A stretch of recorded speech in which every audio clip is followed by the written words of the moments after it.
And we're back, and it is a very warm welcome here to Florida, to Wellington International for our big Saturday Night Lights. First of the Grand Prix of the season, $140,000 Palm Beach County Sports Commission Grand Prix, and it is into the traditional format. We'll tell you more about how that works as we go through. Lights are down in the stadium. We're ready for a big night, and it's a theme night as well. More on that to come too. But Palm Beach County Sports Commission proudly support equestrian traditions, and from world-class jumping, dressage to elite hunter jumpers, and of course polo in the area as well. Through strategic partnerships, they're elevating Palm Beach County as a premier global destination for equestrian sport. You can learn more at palmbeachsports.com. And of course, our streaming each week is brought to you by Dodd Technologies, engineering extraordinary experiences since 1983. Discover how to elevate your sports, entertainment and corporate events at doddtechnologies.com. And aside from that, our huge thanks to our live stream supported by the USEF, supporting sponsor of our live stream in part with support from the US Equestrian Federation and the USEF network as well. And so, it is a big night tonight. Why am I wearing this hat? It's Country Western Night. And why am I stood alongside this lady? And I will introduce her, is Kelly Cruciotti van der Veen. Kelly, yourself, Grand Prix rider, trainer. You've been walking the course, getting into the action. It's lights out in the stadium right now. We're ready for another big, exciting night. Yeah, lovely to be here. Thanks for having me. It's going to be a super fun night of show jumping, and I think we're going to get a little sneak peek of what's to come for the next 11 weeks. Absolutely. Like I say, country western themes. Several of the nights here having themes over the next few weeks. Family night coming up next week. There's a big ABBA night in there somewhere as well. And also military and first responders in there too. Alongside, of course, the amazing sport we're going to see over the coming weeks of Saturday Night Lights. Last week was Battle of the Sexes. This week we're into the traditional Grand Prix itself as well. Lights up right now on the course. This is where the butterflies really start going for the riders tonight, Kelly. Yeah, absolutely. The first big Grand Prix of the season, so they're all eager to get out there and see where their horses are 2026, so I'm excited to watch. It's a fascinating time of year, and looking at the start list here as well, we'll go through some of that. Younger horses, some young riders, some new riders in this class as well that we will maybe not see on Saturday nights for the rest of the season too. Who knows? Sure. It's a great step for them here too. Yeah, absolutely. This is a great gauge for what we're going to see for the rest of the season to come. Looking forward to that. As I say, it is going to be part of what's a wonderful season ahead. Let's take a look at the few riders that we're going to see tonight. It is a 3-star competition, as we know, going over the coming weeks for those that follow the sport. 5-star is the highest of that, but this is certainly no giveaway. It is $140,000 tonight, and some serious world-class riders. In fact, I think 4 of the world's top 10 competing here tonight. We'd be lucky to have that at a big 5-star. Ben Mayer, world number 4, is going to be in with the ever-consistent partner in Ginger Blue, a horse that's won the Paris Grand Prix. London Grand Prix was the success story for 20-year-old Tom Watchman of Ireland in the last few weeks. Nina Malave of France, amazing season for her, now into the world's top 10 as well. World number 8. Marilyn Little, always very hot in competition like this. She won here back in November as well. And Michaela Langmeyer, our winner of the National Grand Prix here last week. Those are some riders to watch. What are your thoughts, Kelly, on that list? Yeah, I think the 5 of them, obviously any one of them could win, but also the rest of the 35 could do it as well. Exactly. So it'll be fun to watch. It's going to be fun to watch, but as I say, those are just a small smattering of who to expect here tonight, but very, very strong indeed. Like I say, Michaela coming in on good form, having won the Grand Prix nationally last week as well. So some great faces coming up throughout the season, and throughout the season we'll see it build and build. We're going to see, I think, probably 7 of the world's top 10 over the coming weeks as well. But in terms of competition, it's some of the hottest anywhere in the world. Yeah, I think this is the place to be. Nobody would argue that Wellington is not the mecca of show jumping from January to March. Absolutely. It is looking forward to this, and as I say, we've got more coming up over the next few weeks. Of course, we'll see number 1 in the world, Ken Farrington, too. Looking forward to seeing him in action as well. And down in the stadium, well, they're getting into all of the country western night. The flag's flying, and much to come here. But again, Kelly, they've upped the gears here another little bit. It gives a little bit of theme, a little bit of fun to the evening too. Yeah, absolutely. It's great to see the sport here taking off and the crowd being so engaged. It helps the riders ride better, the horses jump great, so it's going to be an awesome night. We're going to be taking a look at the course as well in just a few moments' time. Nick Granite, our course designer, here this week as well. Different course designer each week, and that makes for a different theme and flavour to what we see in terms of courses, doesn't it? Yeah, it's great to have, we have the best course designers in the world come here. So like you said, we get a different one every week, and Nick is a fantastic course designer, and I think he set a really fair starter for the whole season to come. Absolutely. Well, we're going to take a look at that course in just a few minutes' time. We're going to take a very short break. We're back in a few moments. Join us then.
Harlem Shake.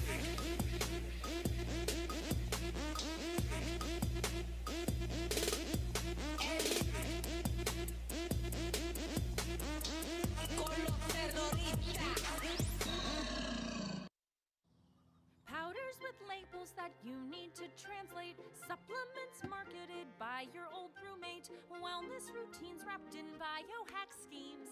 These are a few of my fictional names. When you're confused, when trends make you feel lost and afraid, just remember that fruits and vegetables work and the fiction will fade away.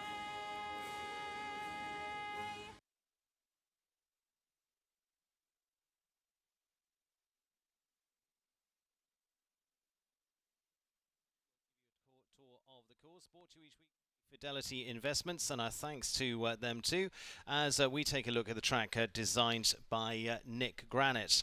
And course overall, long run here, Kelly, from fences 1, 2, 3 and 4. Yeah, absolutely. I think 1 to 2, if you're counting, I counted 9 strides. 2 to 3 is a nice 6. And then jump 4 is the first, spooky jump that we see, the tall wall. He did give you a pair of standards on the side, which is nice. And then from there, 8 strides down to the red oxer. And then I walked a very steady 4 to the first combination, A and B, vertical oxer. And then I think he starts to play a little bit with the time allowed. It's a long way from 6 to 7, but 7 is a very delicate plank on top. And then he has a nice 4 strides to the Liverpool, very square oxer that can definitely draw the horse's eye down with the lights. And then again, he's really tempting the riders to take a breath, take a moment, and maybe have a time fault. 9 to 10 is unrelated as well, so you're going to want to keep that in the back of your mind. This is horse specific, another Liverpool, vertical this time. I think on a very small mover you could do 7. On a big strided horse you could do 6. Then you turn right to finish. 12 ABC, which is the triple, comes very late. Oxer, vertical, vertical, and then a nice 5 to finish. Well, thank you, Kelly. That's what it's going to look like. Down here, triple combination, right in front of the Modon International Club, 13 to finish. Overall, time allowed of 78 seconds. We'll see how that works out. 485 meters per minute. Our thanks to Fidelity Investments, as I say, each week bringing us the overall rundown. There we go, 78 seconds time allowed. So 13 obstacles, 16 jumping efforts, and just moments away from our first. Kelly, what was your overall impression of the course? I thought it was really nice. When I walked it, my impression would be that I'd be very excited if I was riding maybe an inexperienced or younger horse, or a horse that was jumping his first Grand Prix of the season. I think there's challenges all over the course, but it's very fair. Okay, very fair course is what we're looking at here. Good. Nick Granite, always a tough one being the first one of the season in terms of the Grand Prix, isn't it? Definitely. You have so many top horses and riders here throughout the season. You can't build for every single horse, but he's done, I think, a good job of building for the class that he has. Well, looking forward to seeing how they tackle it here. Overall, 40. Looks like going to go forward in that couple of late withdrawals there from that point of view. So we're going to see, looks like the 40 in here in this $140,000 three-star Grand Prix here tonight. Under the lights, a lot of new things here. New lights, new surface. Lots of improvements around the grounds. Hopefully you're noticing that more than probably we all see it. Yes. But there's been a lot of improvements down at the stable end as well. So. Absolutely, yeah. Tons of improvements for horses and riders and trainers. So we really appreciate the effort that's being put in. Yep, so we are nearly set to go. First one coming up here tonight, and it is going to be a fantastic lineup of those competing here for a $140,000 three-star Grand Prix, brought to you by Palm Beach County Sports Commission. And first up is actually the winner last year, and that's Niall Nassar. Niall with the Evergate Stables CSI3, this now 11-year-old Irish-bred horse by Staccato Gold, and a horse that's just as had a back seat throughout the season, is just coming back into action now as well. So highly accomplished, but also won here back in December, that of Niall. So it'd be very interesting to see how they get on here. Yeah, absolutely a great Pathfinder for us to watch. Niall has all the experience, and this horse also has experience, like you said. This is its first outing, but it won the class last year, so he definitely knows how to win. Certainly does. So Niall Nassar and CSI3 going to be the first of those out tonight. Kelly, you talked about time allowed. As I say, I walked those first few fences, saw there was quite a bit of distance there to cover. Yeah. What did you have? What was your take? Absolutely. I've always been a little bit of a conservative rider from 1, 2, 3. So in my mind, I thought, all right, 1, 2, 3 is going to be where you make up your time allowed. Yeah. So he did the nice 9 to the 6 that I walked. Big effort over jump 3. Like you said, there's a ton of atmosphere here tonight. I'm not sure you can tell, but the crowd is packed. Lights look great. Here's strong, bold colours coming into this double across the centre. Beautifully ridden there. This horse has a great natural balance uphill. Really nice over the Liverpool Oxer.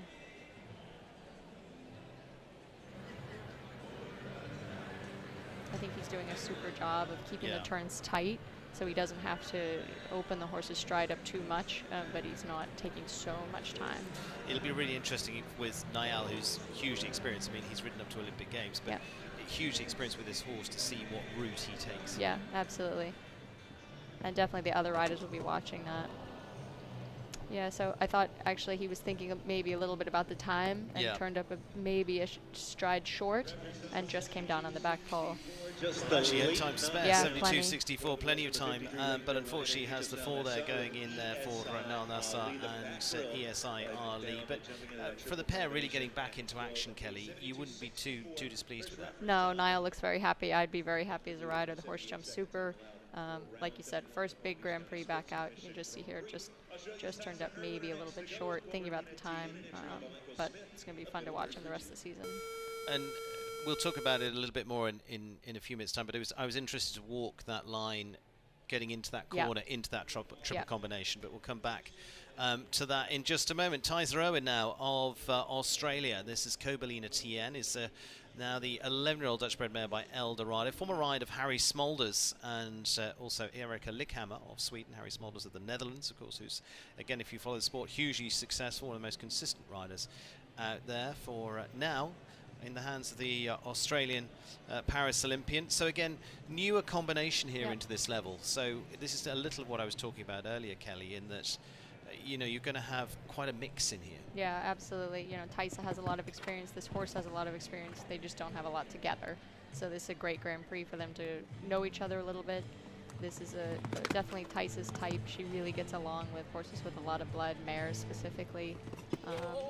So it's fun to see her have a new ride. She really has to give a little bit of encouragement on the out there, but the horse responds.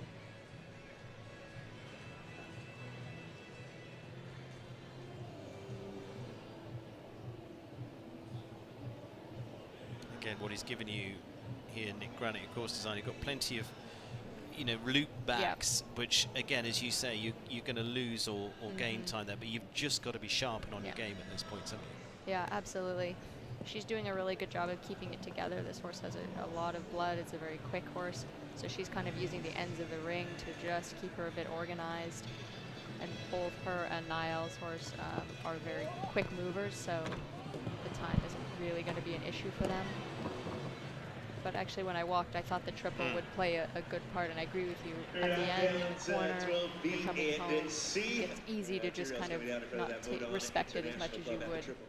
75.77, so again, good for time. Time allowed of 78 seconds, but 2 down in the final line there for Tyser Irwin, and is going to be putting them on a total of 8. We'll have another little look back here, Kelly. Yeah, jumps in great, and then just has a little bit too much momentum going forward, so has B, and then maybe just overcorrects and just has C behind. But again, very new combination together. Yeah. So these are little fine-tuning things that you only get to know when you're in the ring. And again, you're getting to the end of a big course, and you've got to keep the concentration and everything together for the horses as well that aren't so used to it. But again, good one to kick off the season with. We'll go on to Vanessa Hood, and Vanessa with the Take 2 LLC's FBW graphic is the German-bred mare by Graf Rhapsody for the rider. Also, Vanessa riding for Israel, competed at the European Championships last year for the very first time.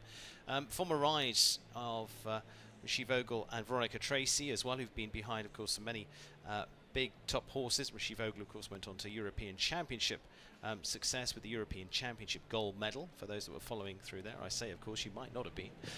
But this pairing, second back here in November as well in the 4-star. And again, good start to the season there. Those shows pre-Christmas, end of 2025, give a few people a good starting point. Yeah, absolutely. There's a lot of classes and opportunities for us to get in here under the lights and jump some Grand Prix before season starts. Vanessa's a hard worker. I got to see her a little bit on the Major League circuit last year, and very consistent. She's got a really nice group of horses, working with the Della Joyos.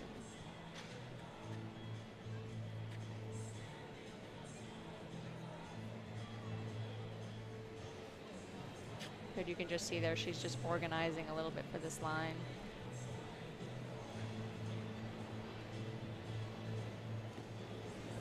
Yeah, it's too bad. The horse just looked like he was starting to peak a little at the Liverpool. She managed it, but then he kind of was a little unsure at the Oxer, so she just made a nice circle. She's going to come back around to it.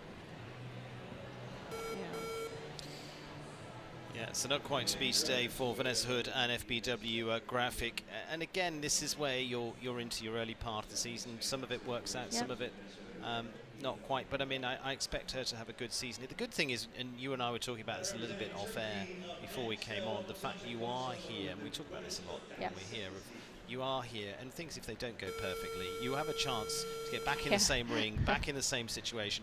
I mean, and you have a choice. I mean, next week there's a national Grand Prix under the lights. If you wanted to have a shot at that, you felt it was something to go for. You've got that opportunity before we get into the other stuff. Absolutely. Selçuk Kuxtalon of Turkey, the Leyla stables of here in Wellington's Cordis Totalis Z is the gelding by Comme il faut plus, going back to the line of Comme il faut for those that follow. Horses starting with Niels Taken out of the Netherlands, a pair that have been together since February of last year. And for those a little less familiar with this rider, he does a lot of winning here because there are shows, would you believe it, outside WEF through November, through most of the year actually. And he does a lot of winning here, and it's very much home ground. Early fence. Yeah, you just saw his horse is actually a little bit the opposite of the first two horses we saw. He's a bit of a bigger horse, bigger stride, and he actually got the 9 strides very early. Was a little bit too deep at the vertical. Same thing at the wall. Horse is just maybe arriving at the fence a little earlier than he's hoping, so he's really having to hold the balance back. The horse also looks like he's a little starstruck with the atmosphere.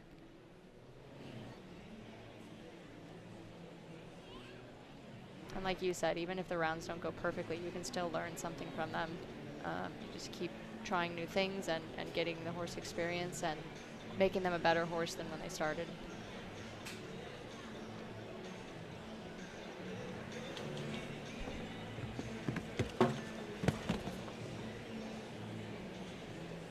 He's doing a nice job just holding the horse's hand. He's kept his composure the same the entire way around, which is great to see for young riders. doesn't always go perfect. There we go. Stronger finish. Yep, Let's absolutely. put the positives in there. Yep. It just picks up a little bit of time. 78.03. Final line going better for Yeah, you. absolutely. The horse really looked like he just took a breath, finished on a positive note. And like you said, there's a lot of opportunities for these horses to get comfortable with this ring and atmosphere with the season here. So early stages, and it is so far 4 being the best score now. That's and CSI3 for our first out. Again, really quite hard to gauge because we're talking mixed experience at this point, Kelly, of what we expect out tonight. Because they say later we've got people like Ben Mayer coming up with Ginger Blue, which is, you know, an experienced 15-year-old horse now. McLean Ward, a newer ride for him, but a horse he knows well because it was a previous ride with Lily Keenan. More on that later, as they say. Let's take you on to our next now. There's a couple of late withdrawals in the mix here. It's going to be Stella Wasserman, the 20-year-old with Myla, the Holsteiner mare. Actually, she's won this week already. Had a good start to the week. Yep. And for her, one in the speed class, former ride of Kent Farrington, those that follow as well. She's been with her since October of last year. So again, this is a good opportunity for them. She wasn't riding Myla. She rode a different horse to win earlier on this week. Rode this horse in the build-up classes to this. It's with the WEF Challenge Cup, as we traditionally do the Grand Prix qualifier earlier on this week as well. For those that I'll talk about this a bit later on, this order is in reverse order of qualifying from Thursday as well. Yeah, Stella's had a lot of really good results recently. She's a very tough, gritty rider. Super group of horses, and she's had some amazing results in the last few months. And she really gets along with this type of horse, a lot of energy. It's unfortunate she just had the back rail of that Oxford turning back.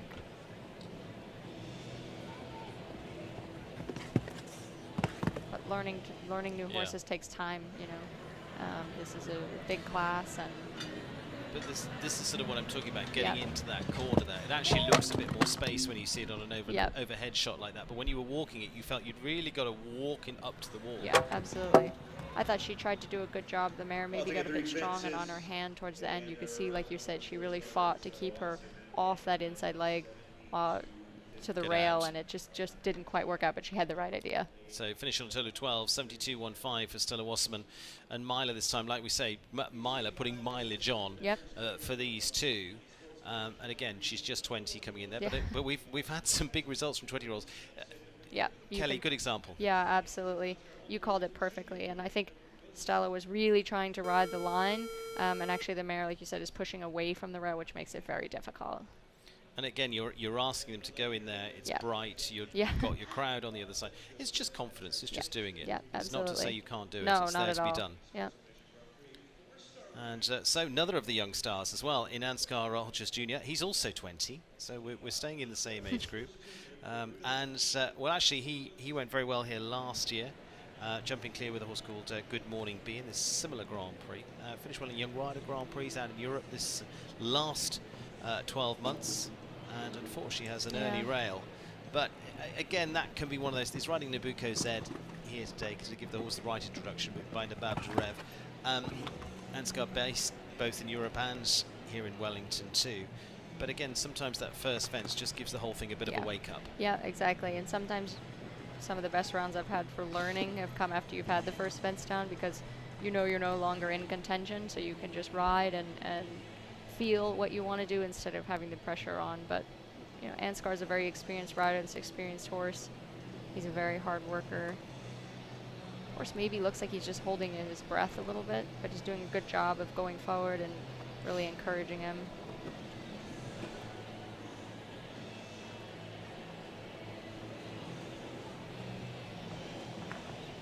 I really like his track there. Yeah. Very deliberate into the water track. Absolutely. Let's see how he rides this corner. So he actually takes a pretty direct approach. He's not going all the way down.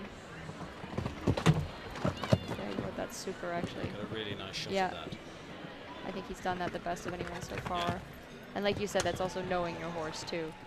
75.23, finished on the 4 there. That's unfortunate, just the first jump down. And like we said, unfortunately, that can be sometimes the bit that livens things up. But Ansky there finishing on the 4, rode a really nice round overall. We're going to take another little look back here. This was that first fence.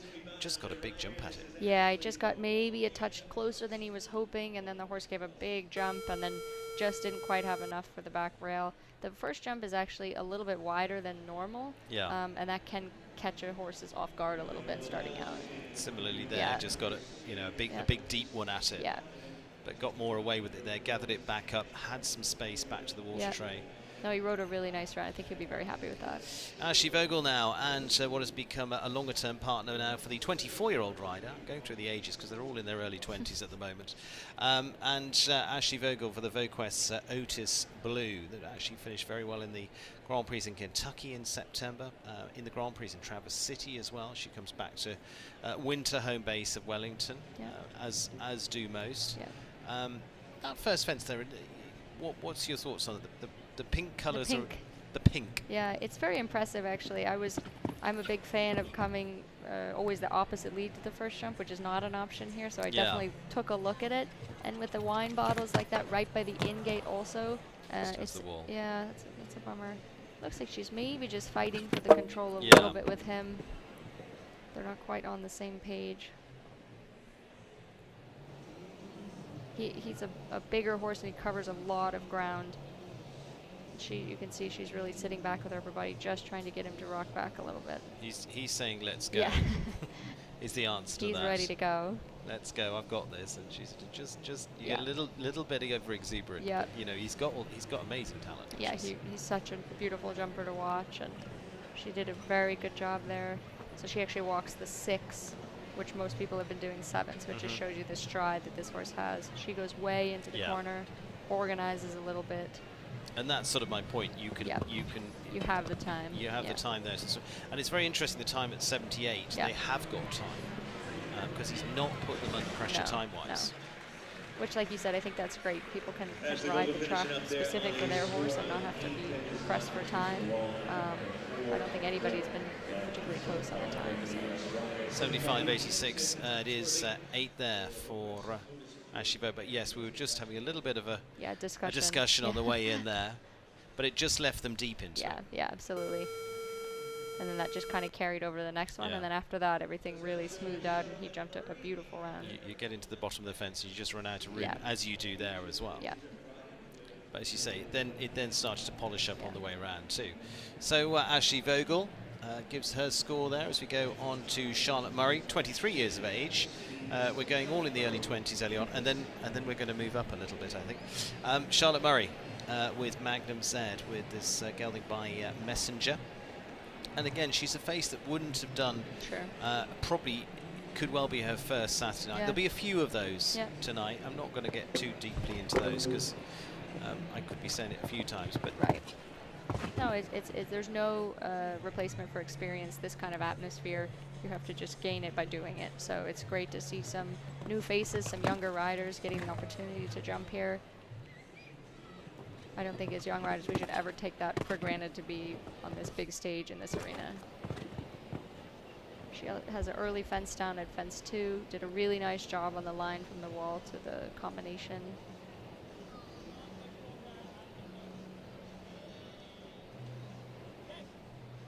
It's a lovely type of horse, very light, great balance. She did a great job there.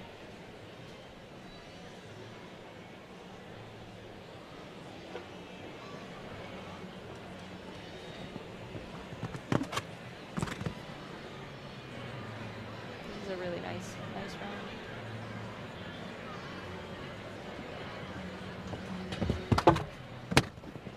Just maybe a little bit closer than she was hoping into the triple. Very good finish though. They're not down to 2 and 12. So Lisa with 8 jumping, and it is going to be 1 for time now, and a total of 9 there for Charlotte. And like I say, for her, young rider coming in, first Saturday night. This is the taster night, really, isn't it? You know, we're getting, but it's amazing. You come in here for a 3-star. It's packed to the rafters. It could be a 5-star night by everything that goes with it. No, I thought she executed the course really well, and I really liked the calmness she had in her riding. She wasn't panicked, or she didn't look too nervous. Maybe she was nervous, but she composed herself really nicely. Well, nicely done there for Charlotte Murray. Much to build on there too. Nal Nassar still the best score. We've got 2 of them on the floor at the moment. Ansgar Holgers Jr. and Nal Nassar at this stage. And 56-year-old. Yep. If I'm going to name names and ages, but I mean, what experience as well this man has, from Olympic Games to World Cup champion, Beat from Switzerland, spends large part of his time in the United States with the Grand Prix Partners team of New York, Coachella. Yeah, Beat's one of my favorite riders to watch. He's just such a beautiful style, and I really love the way that he just produces horses. He sticks to his plan. He does what's right for them. This is a horse that he's been producing for the past year or so, and it's really grown. Every time I see it, it gets better and better, and he's so patient with them and just allows them to come into their own in the right time. And I think that's the thing. You watch Beat, you watch someone like Harry Smolders, like class as a top horseman. One thing they talk about all the time is patience. Yeah, absolutely. There's no shortcut if you're doing it right. And they will let a horse grow into its level. Yeah, that was a shame. He actually rode that line beautifully. The horse gave a big effort and just landed a little short into the crowd on the Liverpool auction, and just had the back rail, but it's jumping a really nice round. Super ride there. He had perfect body control there. Good stuff. Yeah. Just finishes on the 4 as well, 75-32. Again, there's going to be a little bit of frustration at that 4, but also it's the best of the group of scores so far. But also, again, less experienced shot for them. Yeah. Yeah, absolutely. Maybe even the horse was thinking a little just bit right. Moving a little. Yeah. Just came off the line and just went a little right and just was a little bit short. Yeah, but actually, it's quite a long shot there when you look there. What they covered, which was really impressive. Yeah, like you said, it's frustrating to have the one fence, but then when you walk out and you think, wow, like it's getting there, it's encouraging for sure. Back to age groups, 21, and Mimi Gottschman and Lumiere BH, the 10-year-old Dutch-bred gelding by Akkerad Hero Z for the Mimi Snow Sport horses. They actually finished top 3. She finished top 3 in Toronto in the World Cup qualifier there this season. Former rider of Henrik van Schuttert from over in Europe as well. Top 3 in the 2-star Grand Prix with this horse at the Royal as well. Been since July of last year. So again, they've just been building up. And really, she's been expanding the string a little more depth in there for her, isn't there? Yeah, so she's got the luxury. She has a big stride. This horse is maybe a little bit slower going than the rest of them, so she's done one less pretty much everywhere than everybody else has. And you kind of have to, Mimi has a lot of experience now, so she knows she's got to keep that time allowed in the back of her mind as she's going. Horse is jumping really beautifully. And there is the space in the time allowed Absolutely. here. The 78 should be very easy for these guys at this level. He just walks the 6, almost like the horses are doing 7. But never looks like they're pushing for 6, do they? I love that he just goes in a plain snaffle too. She did a beautiful job there of taking time. Little rub at B, but it stayed up. And yeah, beautiful. There it really is. Nice. So clear round number 1, and to a big cheer in the stadium. There we go. It is the first on the board, and it's Mimi Gottschman and Lumiere BH. Your thoughts on that one, Kelly? Yeah, really well executed. She rode that round really calm, very professional. And I thought the horse jumped it easy. He honestly looked like he was doing a schooling class. Never rushed. I thought she took time where she needed to, and she still had almost 8 seconds to spare, so it was a deceivingly quick round. Which is fascinating at this level to have that much breathing space, but Nick's obviously decided that, and we've only had one clear so far. I mean, it's where they've walked it, where they've gone, so they've been fairly generous, obviously, in the way they've walked it, but bearing in mind the field as well. Sure. Michael Walton now. A little bit more experienced in terms of age, but a brilliant performance from the 21-year-old Mimi Gottschman. Michael Walton now, Mia Morano's Blues RW. And again, would be one of his few appearances, if only appearance, on a Saturday night as well, so great for him. Yep. Former ride of Georgia Tame of Great Britain, actually going back to 22-23. And actually it's been a fairly strong combination over the summer for top 10 finishes. Yeah, Michael's had some nice results in Tryon and over the summer and the fall. He's got a nice group of horses. This is a horse I've seen a little bit really has to get up that 4, but gets it done.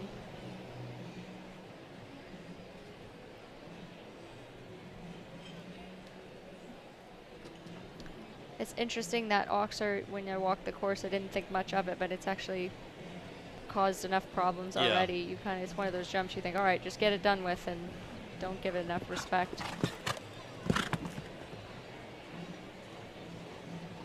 He's having to really work to get the horse up and across the back rail. And again, just taking their time at it, deliberate at it.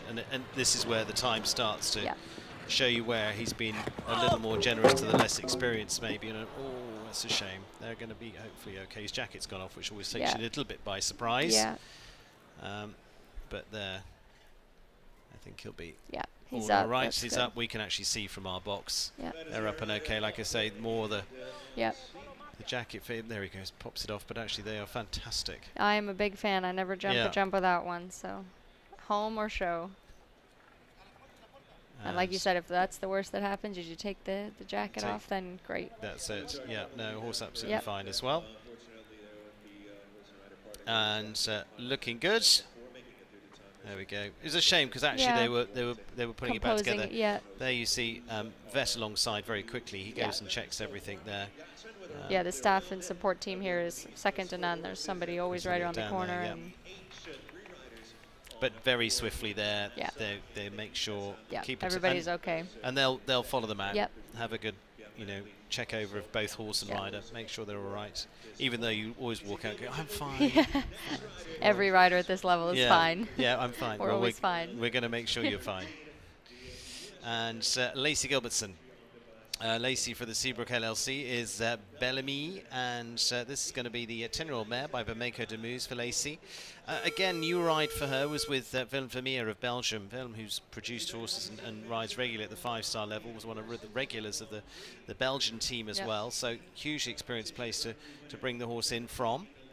September last year, this pair really starting into their FEI classes. So again, it's interesting to see a few of these because I'm in the territory of not having seen them. Yeah, I got to see this horse, I think Kentucky summer or fall with Lacey, and it's a really, really cool horse. She's ridden with Shane and the team there for many years, and just horse after horse that's just wonderful to watch, and a great partnership that she's developing with this mare.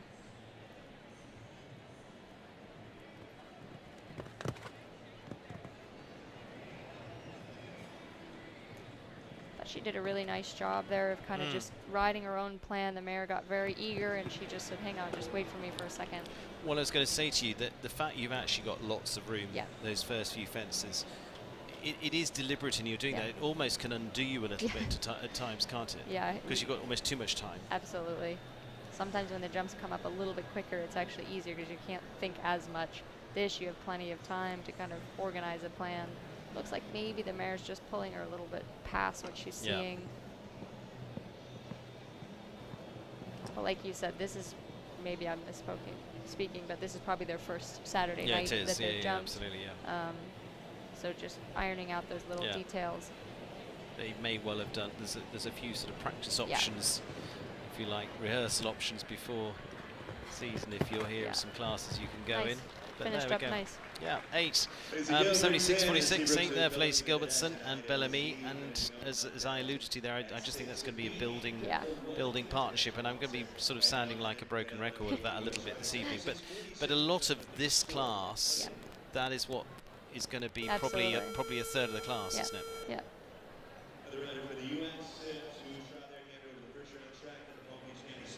Lacey just not quite getting across that Wellington International fence.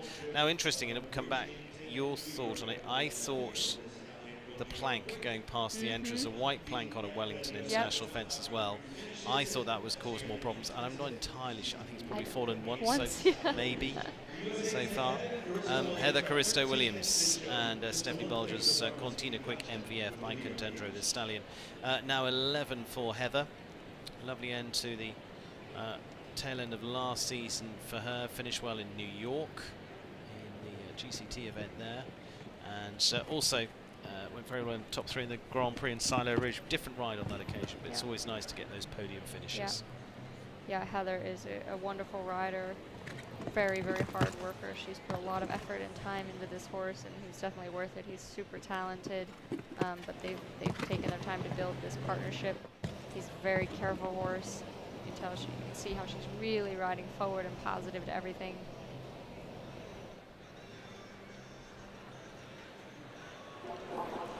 Yeah, That's too bad. both okay, but she could see them just, Yeah.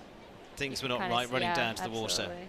And she could feel it, and she was really trying to get him up to it, but sometimes when they're backing off that much, the more you push them, actually the slower they go. And you want them to feel confident Right. going to it, don't you? You're not going to push a horse and No, say, no. go, Yeah. if you like, forcing them to do it, because they're not not definitely comfortable. not going to do it. No. You want to be confident that I can go and Yeah. do this, but it was just not quite. She did No. the right thing, but it Yeah. wasn't quite working And out. she looks all right, which Yeah. is great.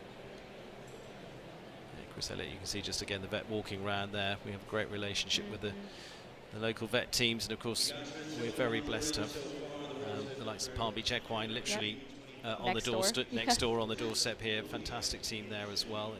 They've all built up in a symbiotic way over the years. As this has grown, they have grown, which has been brilliant. But it means every facility is available, Sure. literally within moments of here. But thankfully, none of it is needed Yeah. at the moment right now. But it is on to Canada's Erin Ballard and De Fleur Z Santa Rosa. He's having a little look at the Yeah, he's fan jump. He doesn't look like he loves it so much, but Something up there. yeah, not loving. But again, she's very sympathetic. It's Yep. okay. Let's take you up Yeah. there quietly and Yeah. confidently. And some of these horses, I think they know when the atmosphere is big. The minute you jump the first jump, they're all business. So. Yeah, they're like, okay, I've got Yeah, this. yeah. It's fine. And Erin is such a seasoned rider. That's really not going to bother her. No, I mean, for someone that's ridden in Yeah. Paris Olympics, but I mean, she rides so many horses every day. She's Yeah. such a brilliant pilot to Yeah. have on horses that you want to develop, which is why she works so well with Alon Further and several owners that she has with her as Yeah. well. But they have a great team, and she is world class at producing a horse through. This horse I've seen a little bit. He has a enormous stride and a Yeah. big scopy jump, but she really has to organize that stride because she's going to be doing all the leave outs, but they're actually going to get slow. So Yeah. she has to really use her track instead of slowing him down too much because he just has too much stride. And again, you think, great, I've got those two big Yeah. ingredients that I'm home and hosed Right. now, and actually, you now have It's got a to put it all lot, together. yeah. I mean, the extreme of that is when we watch a horse like United Sure, Touch with exactly. Richie Vogel. That, for those that don't watch it, we'll all walk into say a 7-stride distance, and he goes down on 4. Yeah. And it's comfortable And for it's that slow, horse. yeah. Yeah, this horse is a little the same. You see Erin really thinking, okay, forward. So she's definitely going to take the 6 strides here. No problem. Yeah. He was being silly in the beginning, but now he's all business. But again, she's given it a really intelligent, Yeah. sympathetic ride to here. So she's come with me, Yeah. holds the horse's hand around, and says, Up let's there, get this but done. it's Let's just over get a there. little more energy at the last. Really There we go. nice, Yeah. And again, the good thing is for her, that's the second clear, that's very good, 75.94, but the good thing is for her, she wasn't under time pressure. Right, 100%. You had that breathing space. Yeah, the horse jumped really nice. Erin Ballard producing clear round number 2 with De Fleur Z Santa Rosa. But as I say, in reality, if we want to compare that to a few weeks' time, the way that Xgranite designed this and giving you breathing space on the time, in 3 weeks' time, you won't have this breathing space. No, you will really be under pressure, and like you said, maybe a horse that's a little bit slow going like that, you're really going to have to turn it up a notch. But for tonight, it was great, and Big now tick we have in a the jump box. off. Yeah, absolutely. So Erin Ballard and Mimi Gotch with the clears so far. Michaela Langmeyer now. Linda Langmeyer's Giselle NS is the mare by Belou de Roy. And like I said, she a little earlier on, she won the Grand Prix, National Grand Prix here last week. But that's a very good stepping stone. And I've seen pairings before now. Okay, it was a Sunday afternoon, different conditions. Do well last week, and then they get in the groove and they go, okay, we're going to come back. Yeah. And even there are several that have won both. Yeah, absolutely. Success breeds confidence, Yeah. which is really important in our sport. And I don't want to over-egg the pudding here, but just I feel they'll come in with confidence on the back of a win. Yeah. This is a really special horse that she's been producing, bought as a young horse. The mother of this horse was a very famous horse for Charlotte Jacobs, and then her family bred this horse. Michaela and her family have really brought her along since I believe she was 6 or 7. Yeah. She definitely has a lot of heart. Oh, that was too bad. She actually got it so easy that she just went a little into the front. That's too bad. Yeah, they really have to ride that Liverpool strong. The blue standards with the liver tray underneath and then jumping straight into the NetJets landing area. It's a lot for the horses to look at.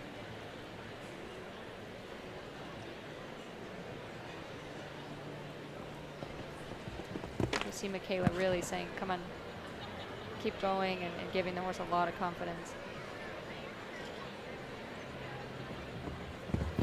I think you said it earlier too, even if this round isn't perfect, you want them leaving the ring feeling good for the rest of the season that we have here.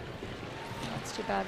Just on form, as you say, which is a shame, 73.10. Fourth place at the moment for Michaela Langmeier and Giselle Ines. There should probably still be some money here tonight as well. So that will keep them a little bit more of the few more dollars flowing in the right direction. But overall, nice round. But again, maybe more the shot into that double was the issue. Yeah, it was actually interesting to watch that because she actually got away with a rub at A, which the horse was already a little bit flat and into the front, and then, like you said, it really caught up to her at the second element. Sarah Seagal now and Boreal de Foncombe for the Horatio Street Ventures with the mare by Tinker's Boy. Tinker's Boy that was a top 5-star horse with Nick Skelton and then on with Marcus Fuchs as well going back. Marcus, who was past World Cup champion with that as well. But back to today. Yeah, Sarah's developed a really nice partnership with this mare. She wouldn't be the easiest horse, but they worked really, really hard with her. And I definitely don't want to jinx her, but she's very, very quick. So my fingers crossed for her that she's into the jump off.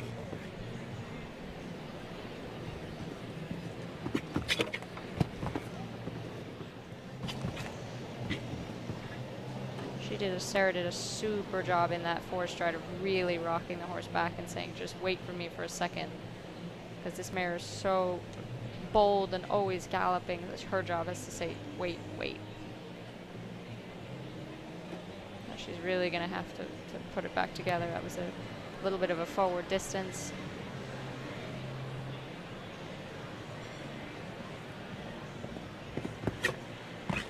Good. Now she's got plenty of time. Just organize a little bit.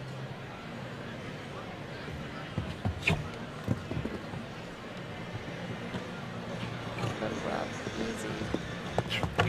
Oh, what a shame. Penalty free into that. Well, it is going to lead them on the 4. They're very close, 72.51. 4 for Sarah Seagal and Boreal de Foncombe.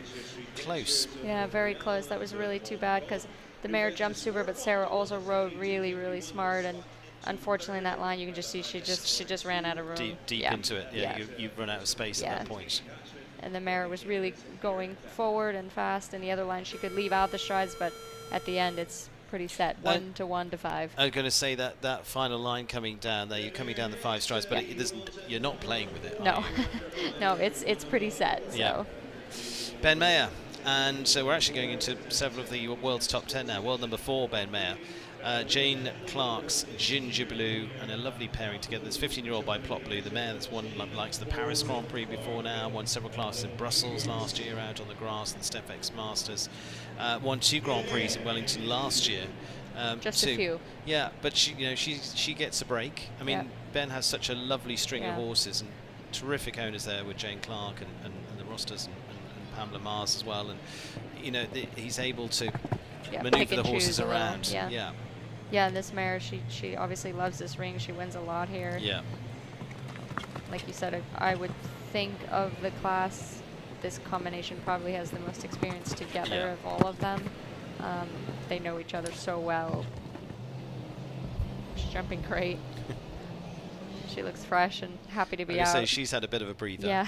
She was out at the end of the summer and then gets a little bit of time. And that's the thing. He's smartly rotating. Yep. That's why they last for so such a long time. She's she's just getting a little high. Yeah. I was just about to say she's really putting on a show for us. She just went up and just not quite across.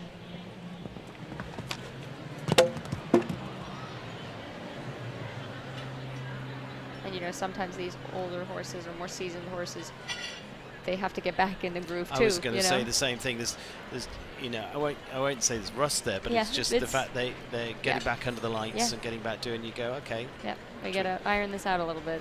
tweak back in, Yeah. and we'll be great. But I mean, she's in fantastic Yeah. hands. Lovely combination together. It just doesn't Yeah, quite work yeah. out tonight. And you see but the horsemanship also. He knows. He said he's two not going to fences. make her No. go down that combination. No. So She's- we've got plenty of Yeah. weeks to go for. Right. Good horsemen. Yep.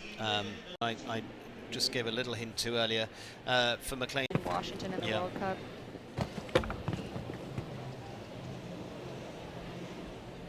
Definitely a horse with a lot of ability.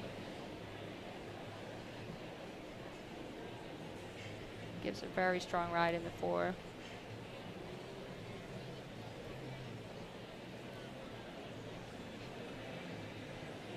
And again, I don't know what McLean's plan will be with this Yeah. horse. We'll talk to him about it as we go through the season. But whether he's looking to aim this horse at 5 stars later in the year or what it is, but this is a good prelude to it. But that again, it's not Yeah. quite coming together in terms No. of control there as he wanted. Yeah. It's interesting the placement of that fan jump, because that jump all season can be quite spooky, and then putting it next to the gazebo like that, it's not the first Just horse tucked. that's taken Yeah. a little look at that and said, I don't know if I love that. That's a shame, because the horse was jumping quite nice. Yeah. The second disobedience is a call also for elimination.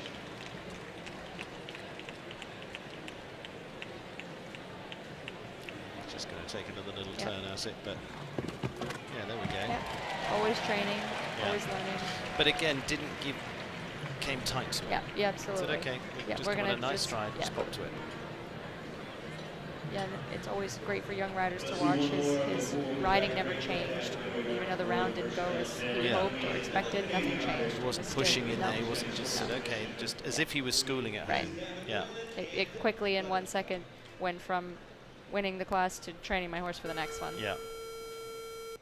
Gavin Moylan now, and for the Canadian, hoping for some inspiration as Yeah. well, and good luck to him. And Gavin with Butterfly for the Imperial Equine. It's Westphalian mare for the Canadian rider again, who isn't as familiar in the Saturday Yeah. nights as we would normally see, but another regular here in Wellington too. But Yeah, these early weeks give you great opportunity. Absolutely. Gavin's a great rider with some nice horses too that he got to go and jump in Spain on the team with. I believe Butterfly was his Yeah. mount there. It's too bad the first jump.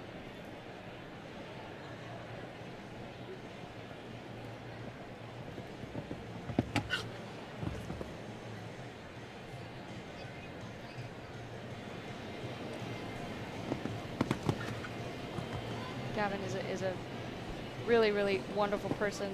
On a side note, not to distract from his round, but I'll never forget in Ocala, my horse was acting up or something, and I had to sleep next to the stall. He was having a fit, and Gavin walked by, and he said, what's going on? And I said, yeah, he's just not happy. He said, is it okay if I pray for you guys? Yeah. And it was really a cool moment. That's I'm like, nice. oh, to stop and take Yeah. a second of all the things. We're so busy, and Yeah. he's just a wonderful guy that way. So Nice. it always stands out to me. He's doing a really nice Yes. job. Ah. It's too bad.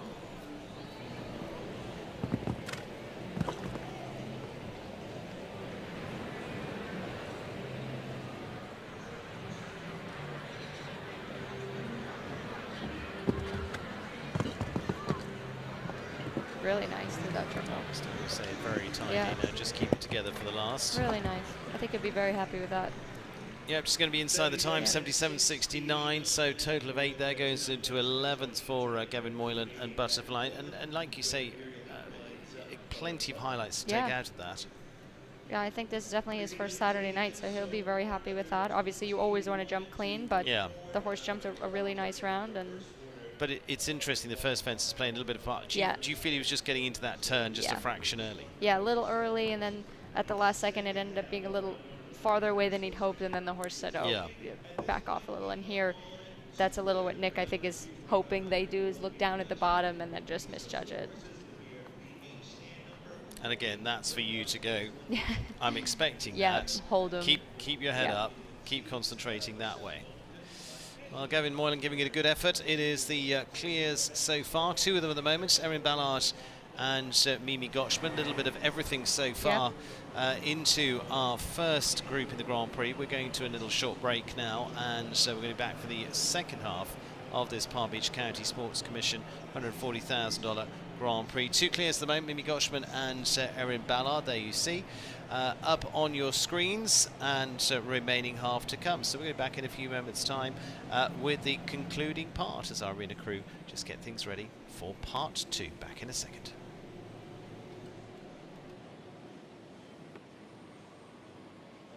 All right, equipment's in for the midway track break, and we're going to leave you with one of the USA's premier country DJs in Scotland.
There's no better place to come if you want to incorporate horses with your education. I can come out to the barn and ride every day. The better rider I am, the more I'm going to know my subject, and it's a huge part of what fuels my passion when I'm painting them. It's really nice to be able to see those students continuing on with what they're passionate about and being so successful.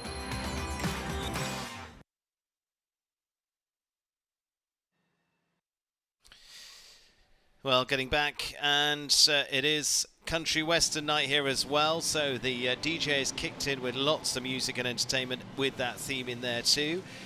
You'll be glad to know I took my hat off a while ago.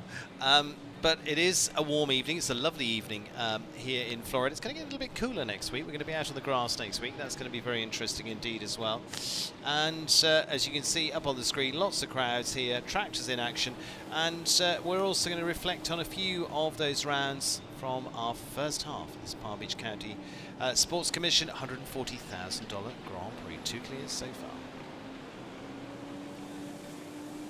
And that's where we stand at the moment. And let's just remind ourselves of the clears at this stage, and a couple of them coming very close on each other, with Mimi Gotchman and Kelly Cruciotti van der Veen alongside me. She had to do a little bit more work through that double. Yeah, she gave encouragement at the right times, and the horse jumped great and responded with our first clear round. You can see that beautiful shot through the triple there. Triple combination. Now, this line's played a big part in this so far tonight. Yeah, you can really see, even at the end, she's still working for the 5. It gets very short at the end, but it worked out. So Mimi Gotchman giving us the first.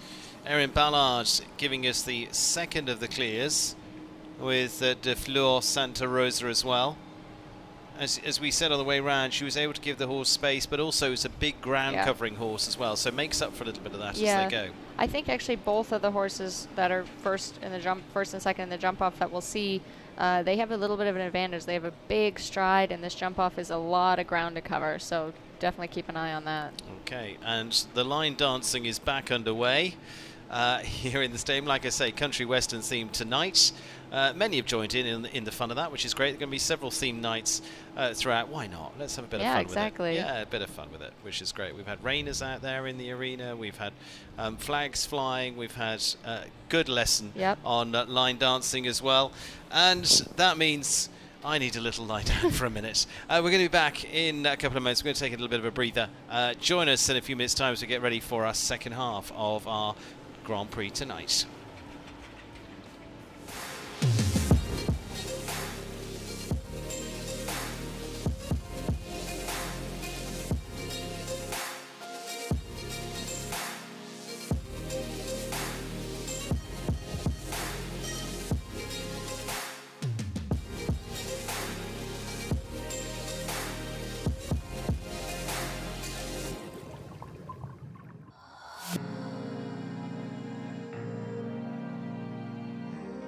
It's a lot to take care of something as cool as a horse. So 3-day eventing is like a triathlon for horses. I'm counting the rhythm of the horse. If I move my seat in a certain way, they know the signals. We do ask a lot of them physically. I love to stand my horses in ice water. It makes all the blood move while taking inflammation out.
That's getting set for this Palm Beach County Sports Commission $140,000 3-star Grand Prix, and we're going to take a look at a few of those that were very close as well. A few four-falters in there, and went to take a total of 5 of them, just with the 1 fence away from success here tonight.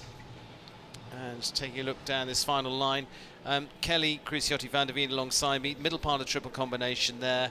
Last bite there for Tyser Owen just flicks away. Yep. She was having a really solid round at that point, and actually one of the best rounds we saw from our first there with Nasa. But a little of what I was talking to about getting into the corner there, that was a tough one. Yeah, that triple's been very influential, actually, that whole last line. And I think you hit it right on the head. That corner is very important that you get it right.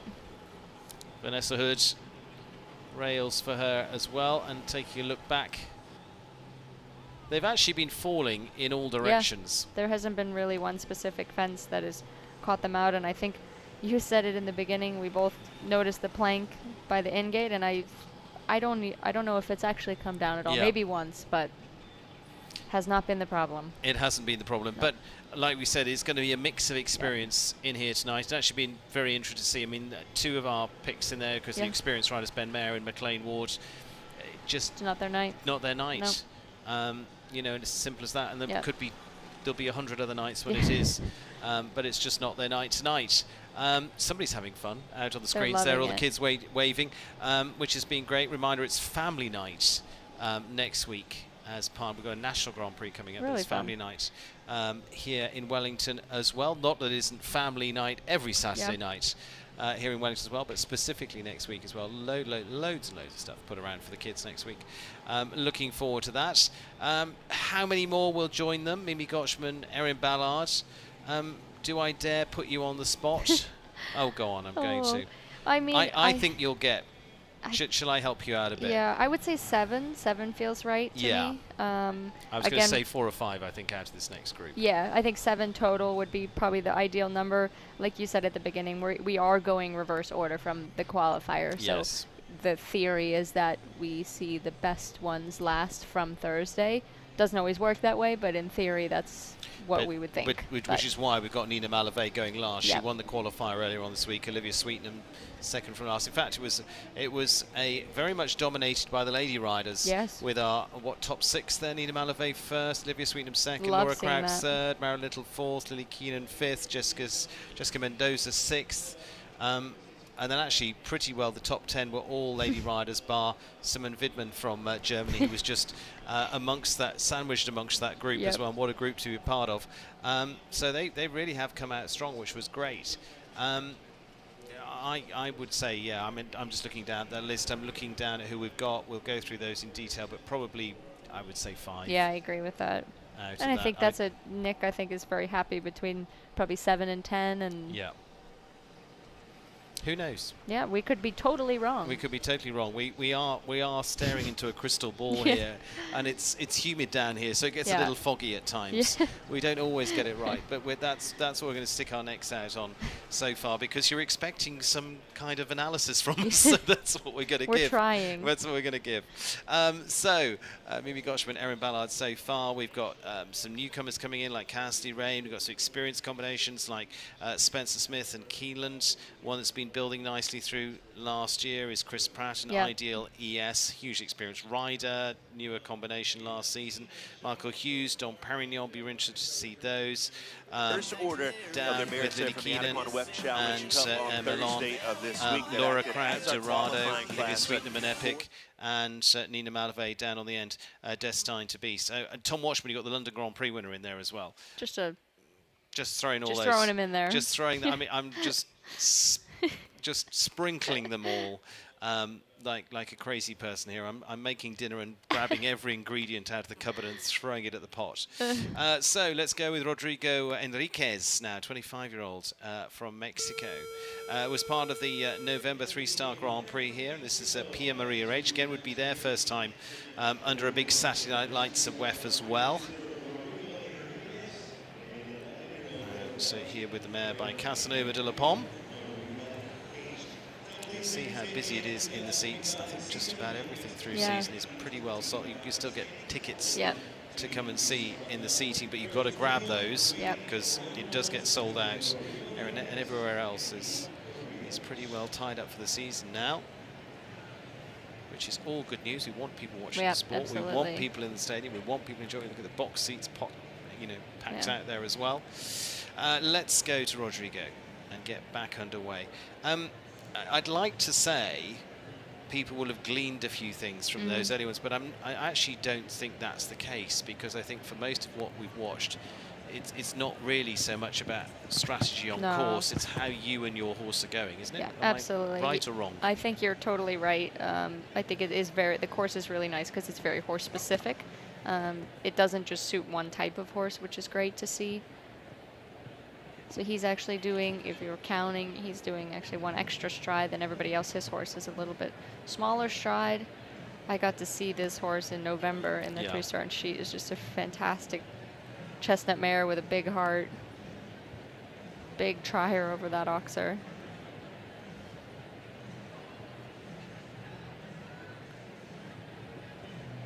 She has a little bit her own style, but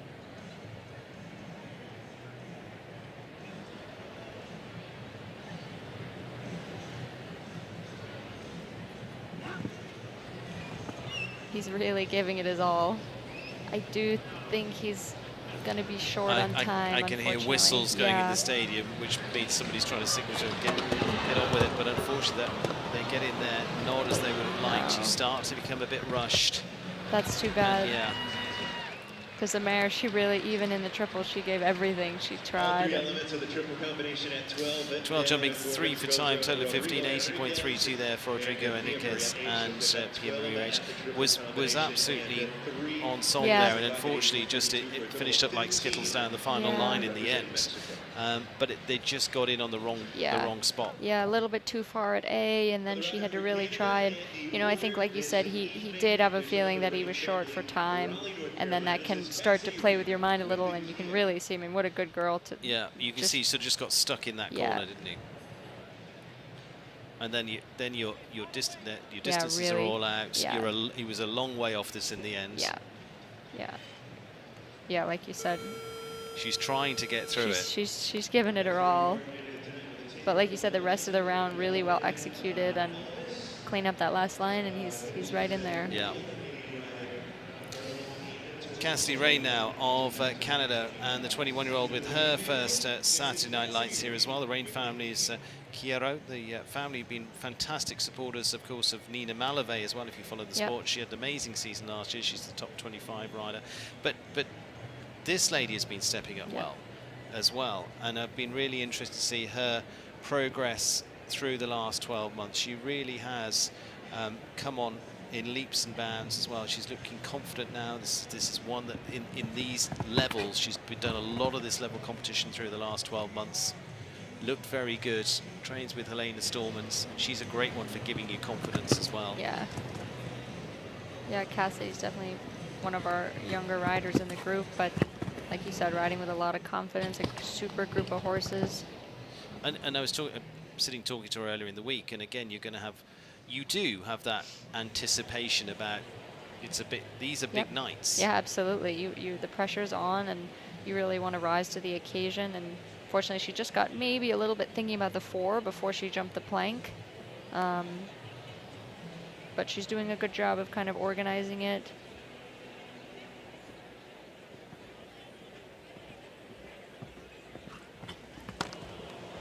Another one that takes a little look at that fan jump. Actually just takes them back and has a little look at it, gives the horse a pat and said, okay, look, it's okay. What are they seeing at that? Because, okay, you're close on the gazebo. There's a lot of greenery around there. There's a lot going on. Yeah, I'm not actually but sure. I don't really think that's the thing. I wouldn't say that it's the spookiest fence on the course. Maybe the light blue poles with the reflection. I'm not sure. No, they really don't like it. I know somebody else will be able to might give us a reason for it, Phone but a friend. I really can't see what. No. To me, when I walked the course, I thought the wall was quite intimidating off the corner, and I think they've all just canted right down to it. There were 2 or 3 fences I walked the course and thought, I think they'll play a part, and I've been completely wrong.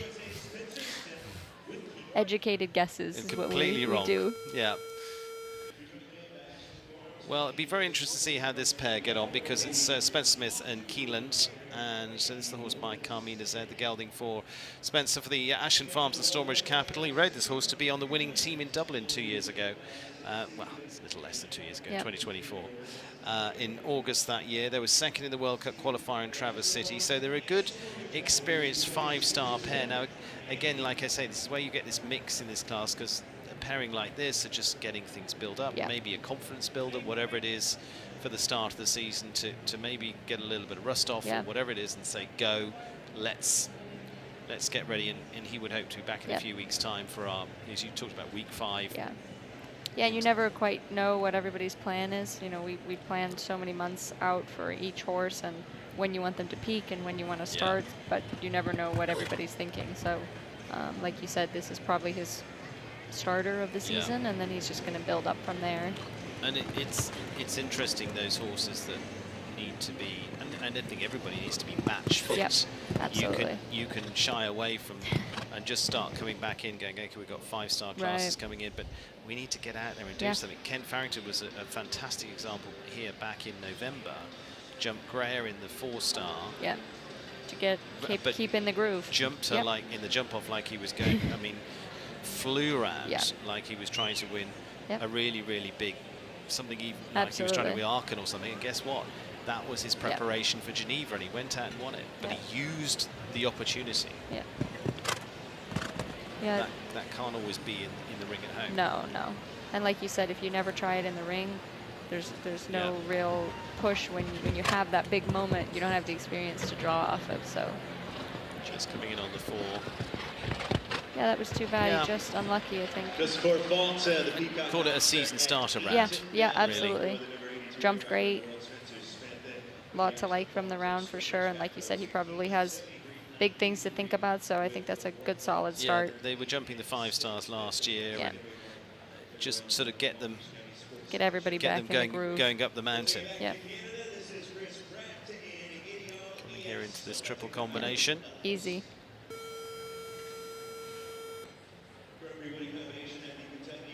And again, you see how he uses his body as well. Again, for people watching that are, you know, are students of the sport, what would you talk about there? The way he's levering himself there to give the space for the horse. Yeah. Well, I think Spencer's also a great example. He grew up doing the equitation as well. So any person that's watching, he's got great control, upper body. He's waiting for the horse, and the balance is perfectly in line with what the horse needs. So there's no unnecessary movement or added weight for the horse to deal with. They have enough to worry about without our balance being off. Chris Pratt, who's a hugely experienced rider as well, the Take the High Roads Ideal ES, was second in the Grand Prix qualifier here back in December as well. Has been jumping a number of the major league shows as well, and it's been great to see Chris back in the ring with a horse to go, because he took a bit of a back step. He was behind the scenes, but he's a hugely experienced horseman, isn't he? And it's great to have him out there. Yeah, I'm a big fan of this pair, and Karen Long Dwight, who supports Chris and owns this wonderful horse. I just think she's so wonderful, and great to have somebody so passionate in the sport supporting riders. And Chris really gets a lot out of Al, as they call him in the barn. Can't get any shorter. No. That's great.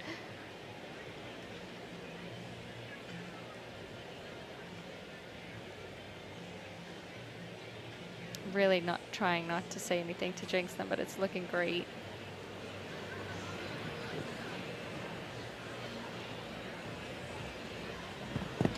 No problem at the spooky jump of the night. So you can see it gets the outside board. Super well done through there. And he's got time to play with. Great. Yeah, lovely round from Chris. And so Chris Pratt and Ideal ES will give the clear there. And so it gives the first to the second half clear round number 3 overall. But as you said, a good example of how to get into that triple combination towards the end there. You see him come, we'll maybe come to that in just a moment. You see him come right out to the boards and just give him a wide arc. Yeah, and you see the trust that they have, horse and rider together. He rode perfectly in, and then he trusted Al to really jump B and C, but he didn't do all this stuff, and the horse is so gymnastic with his body. That was super. The only thing I would say looking at that fan fence is if you look at the fillers underneath, they flip them. True. The fans usually sort of billow outwards, if that makes sense. And And now it goes they're to inwards. a wide gap below. They're the other way around now, so the gaps on either side. What a course designer will tell you more than I will, but I'm just observing that is they can one of the almost see small through change. it more. They're seeing the sides more than they are seeing at the bottom. Yeah, absolutely. But that's an observation as opposed to a technical explanation. Michael Hughes, Dom Perignon. So Michael's actually doing the approach that I would want to do as a rider. I like to always come the opposite lead of which I'm going to turn. So he came left lead. He's the first one to do it. Which you say there's not a lot of space No, to do there's that. not a lot of space. But he knows this horse. He's been jumping him in the summer over Kentucky, and then he had some nice results in Michigan with him. He will definitely need to think a little about the time allowed. It's not crazy short tonight, but this horse is a little bit of a slower going horse.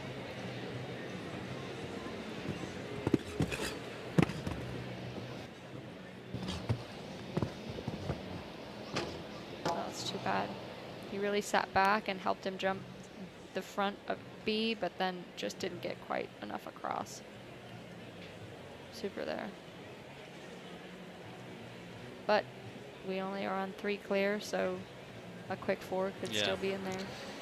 Yes, when you're going, what, 12, 13 Yep. down on the money, it's a big difference. Little skip. Yep. Goes up in the 6. Really uses his corner. I say Chris really came out there. You see him come sort of the stride or so in from the boards. Chris was really out to the boards.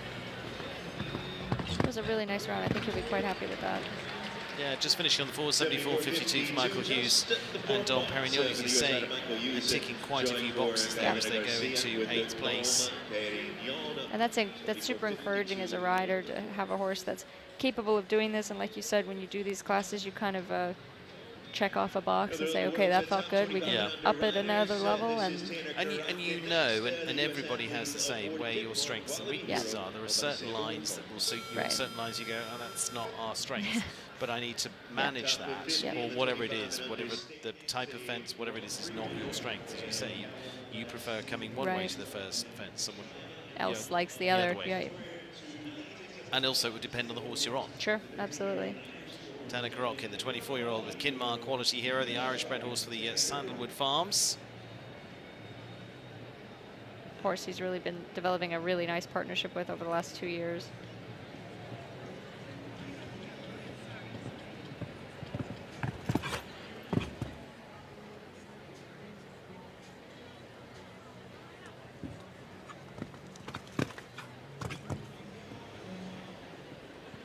You see your 20 seconds just jumping the first 4 fences, Yeah.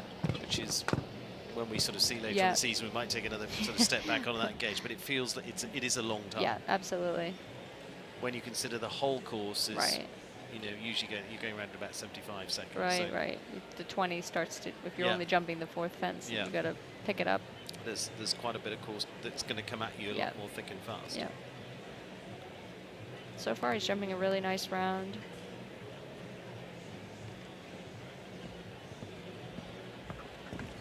Does have a little look at that, but Tanner was right Yeah. there, said, come on. Sort of Chris's Yeah, line out to the wall. yeah. He's fine on the time. Just needs to sit up for the 5. Really Yeah. nice. Really nicely done, Danica Rockin and Kinmar Quality Hero. Again, Kelly, I mean, it just looked nicely controlled all the way round. Yeah, that's it. They know each other well by now, and like you said, I do think there's always an advantage to going a little bit later. You've watched everybody, and Yeah. now they really have a solid plan of, looks like they are taking a little time to the triple, and they're all a little bit ready for the fan jump. And I would say, looking at this, it's probably less about, like we see some of those Grand Prix and you go, oh, there's a line that's Yeah. really playing a part, and you go, do you go 5, do you go 6, and things like that, where you watch 20 horses and you go, okay, I see how it plays out. Yeah. This one more is a case of watching and going, okay, well, I know time is not going to be too Right. hard. If I take that sort of line, Yep. and I've watched Chris and those take that line, and they're What are around we gonna do? They're Right. about 74, so if I go that similar line, I'm going to be okay. Yeah. To me, it's more that Yeah. than Deciding doing which lots of numbers numbers. they're right. Yep, Yeah. absolutely. We've seen Claire rounds doing different sets of numbers, so they both work, whatever is your horse's strength, like you said. you're sort of getting to the markers around. If I'm there, and Yeah. I can go there. Yeah. So Simon McCarthy now of Ireland, and the Cedar Foxes Leonardo S, gelding by Arezzo VDL. It's from started in the early part of its career with Willem Grever. It's actually over here last week as well. It's with several of the horses in it with Alessandro Volpi, Cedar Fox team, and several riders out here. That horse is a beautiful big stride. You could hear Simon through just using his voice. Yeah. Whoa. And Simon really has come to prominence in the last few years with Gotcha. Yeah. With the horse there, but he's now really sort of expanding the string and Yeah, this is a really cool type of horse. He's a big horse, but a lot of blood, a lot of energy, big scope. Looks like a really nice type to ride. Simon's doing a great job of just kind of keeping him organized. a lot of vocalization going Yeah. on down there. Really running it. Did a good job there. Yeah, 2 for 2. 2 for 2, Simon McCarthy and Leonardo S, and very nicely done. So Simon McCarthy comes as clear round number 5, 2 back-to-back. Again, there was a lot of plotting their way around. Yeah, there. absolutely. Yeah, that was definitely I'd say as a rider, that round needed a lot of reaction. Simon did a super job of being in the moment and giving the horse exactly what it needed when it needed it, not just sticking to his plan and riding. He really thought about it all the way around, and the horse jumped great. I think our number might be a little in danger. We might have undershot, but that's fine. That's okay. That's fine. I'm fine being wrong. Yeah. Gonzalo Busca for the Kalani stables of here in Wellington. This is Cristiano Obolensky for the Spanish rider. Bi-cornered Obolensky, you'll be amazed to know. And Riley was on this top 5 of the Grand Prix qualifier back in November, won in Ocala several classes over the summer as well. So again, is another one that isn't always going to be part of our Saturday nights, but this is a good opportunity for them here, and there's got some great preparation in those shows. Yep. Gonzalez is a very, very competitive rider against the clock, very quick.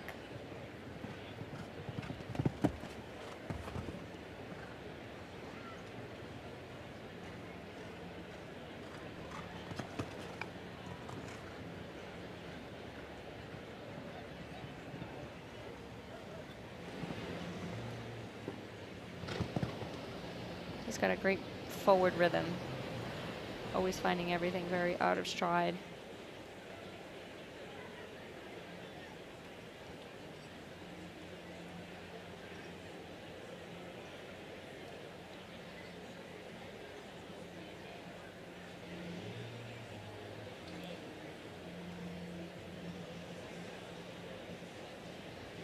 I'm feeling they're about to start coming thick and fast. I was just thinking the same thing.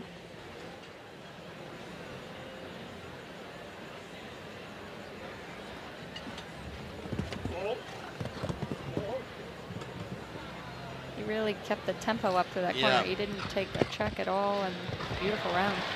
Super round from Gonzalo Busquets, so 3 in a row going with the clears, and Gonzalo Busquets and Cristiano Obolensky score a good round as well. Yep. So that's number 6. So our 7 is, Out the window. I would say Well, so. yeah. But that's fine. That's okay. We said we were staring into a crystal ball suffering from Yeah. humidity. I think that'll also be a interesting one to watch in the jump off. You know, you saw he rode the first round so forward, so deliberate. Be fun to watch. And you just see him in there. He's just drifting a little. Gave himself a little bit more room, let the horse go a little to the left, and then brought it back to the center. Could be another one now with Mark Blumen for the over-the-top stables of New York, the Colombian with Conquer PS, the mare by Contagos. It's formerly ridden by Matt Sampson under Nick Pizarro as well of Mexico. Another of his horses that he's used as part of the Major League competitions at the end of last year too. And I believe she won a 5-star Grand Prix last year, at the end of the desert circuit there. Oh, it's too bad. Yeah.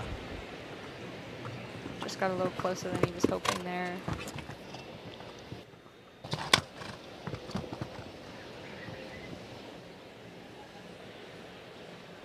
Now, as you say, the difference is here, 4 faults still can be in for good money, so you just want to keep your tempo up here. You don't want to be backing off too much. No.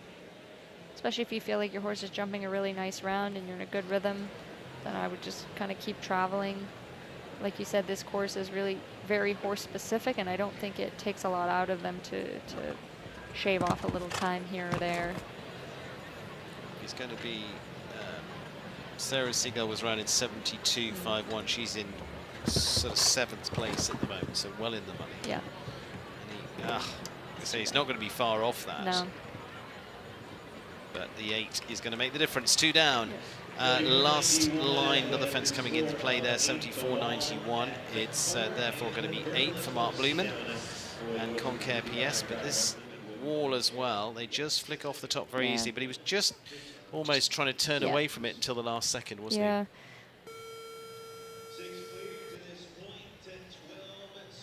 I'd say a little bit actually on both of this. You can see here to the triple, she's still going a little bit to the outside corner. Yeah. And on the wall, she was doing a little the same thing.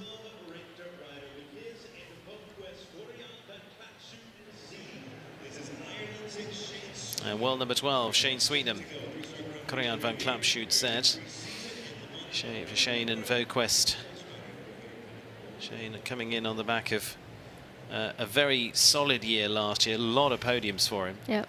From second at the Grand Prix in Geneva, Devon, actually rode this horse to be second at Devon as well. He was second in the big classes in Aachen, a whole list of really, really good performances through the year. Won with this horse in the 3-star in November as well.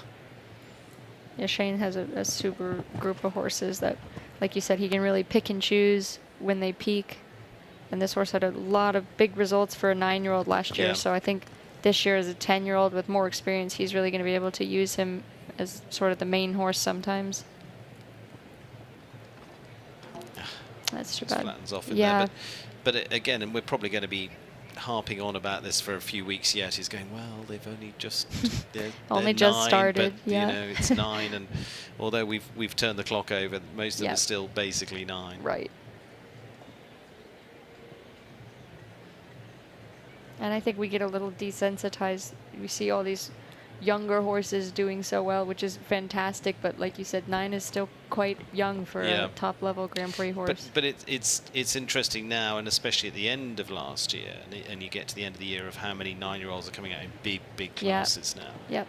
And that's almost a step back to the how sport Yeah. used to be more. Yeah. But you know, there's also a lot of jumping to do. Yeah, so absolutely. that they're going to some of those horses too and giving them experience. To finish on a total of 12, 70.66. A little bit unusual for them, actually. Yeah, that's definitely not what we're used to seeing from them. But like you said, we've got a long circuit, and It just got a little bit more stretched out in there. yeah, and then at the triple, a little bit the same, just a little too flat. You can see Shane really fighting to get the balance back, but he just kind of just kept traveling forward.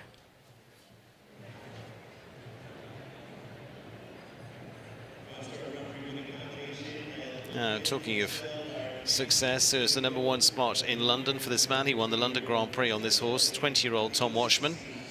Tom with Do It Easy, former rider of Kendra Brinkhoff of Germany. He was on a winning team for Ireland as well. I think it was, Le Ball last year as well. Has been a strong part of their lineup through this year, and he and his brother have done that over the last couple of years with brother Max, who was also on a winning team here in Wellington before now and has had some really good results too. Yeah, rides with a lot of experience and composure for his age. Yeah. He's just very surprisingly to me, and I don't know what's going on inside both stomach and head. And I was close up watching him in London and stuff. He's fantastically seems calm. Cool, He works yeah. cool. He works brilliantly. Keane O'Connor, his trainer, and I was actually very near Keane when they were winning that class. He was so excited about that. But just watching Tom is just focus. Yeah. Now, as I say, what's actually going on under that is a We'll different know. matter. Yeah, it's exactly. Oh, that's too bad. Just looked a little deeper into that. Yeah, it almost looked like the horse maybe went to just study the fence, and he didn't want to leave him alone too much and just do nothing, so he kind of put his leg on, but it just sent him too deep into the 7 strides. That's too bad. The horse jumped great. So finishing on the 4 this time, 73.99, puts him in 11th at the moment. Tom Watchman, Do It Easy, but watch out for them this season. Absolutely. Last year, really, I mean, just a little look there. Yeah, just left them getting high to it, didn't it? Yeah, just a little lack of power at the end. They picked up, but Didn't get across it. But last year, certainly from the European side, as you know, I was over doing Rolex Series and all those events, and all the other parts that came into it, all the other Fantastic Nations Cups and so forth. It was a big year for the 25s and unders last year, and it was a really, as I kept talking about, a sort of changing of the guard last year, and Tom was one of those, and there's a whole group of those. Yeah, they've got more years to put on, Nina Balave and so forth, but I mean, she's now up in the top 10. It was a real shift in those in the 20s having a big bite into the sport. Gilles Thomas, whole list of them. Now, Natalie Dean, who's took a bit of a bite in a couple of years, in the last couple of years. With Con Calma now, a bit of a quieter season last year, but still very successful. Yep. I think she's had this horse for a few seasons now. It's third in the Grand Prix here in November as well. And last year on the Winning Nations Cup team here for the US. I thought she rode that really well. She actually was able to get a big jump at the Oxer, which then she could slow down the entire time in 4, so the balance was always right where she needed it to be. Super reaction there from her horse in the 4 stride. Beautiful jumper. You see her track too also. She's shaving off strides without making any adjustments to that rhythm. Good strong ride there. Same thing here. Really taking her time.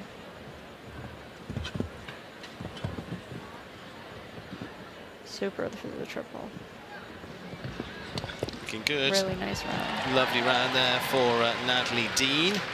And so gives number 7, so we're already up to the number we were predicting. We still a little way to go yet, just 7 or 8 left to go.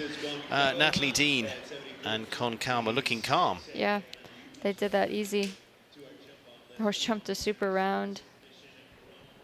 I liked how the whole round felt really composed, really connected. And here through this triple combination, just really tidy in front. Yeah, beautiful. 3, 4, 5, good job done. Audrey Schultz now, the Riverbrook Sport Horses. Right now, Moreno E for the 22-year-olds.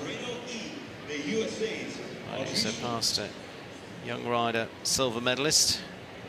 Won the Grand Prix in Kentucky in June last year with this rider as well. So it'll be very interesting to see tonight under the lights. Yeah, I would think this is probably the biggest ask she's done with this horse. Yeah.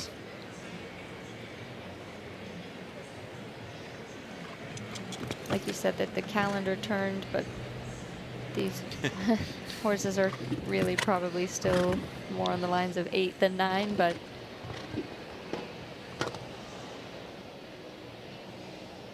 well, we know we feel the same, so it's she's actually jumping a nice round. She's giving him good confidence. Just a couple green mistakes here and there. But it's looking like a nice horse that she's going to be able to rely on in her string and use for the next few months and the whole year, really. oh, again. Strikes again. I actually do think you're right. That fan is normally the other way, and I think when they can see so much on the side, and then you add the gazebo on the other side, they really take a look at it. They're just really sort of measuring it up more than the fact it's... I'm looking for the word spooky, but I don't quite mean that. No. It's just like, what am I looking at? Sure.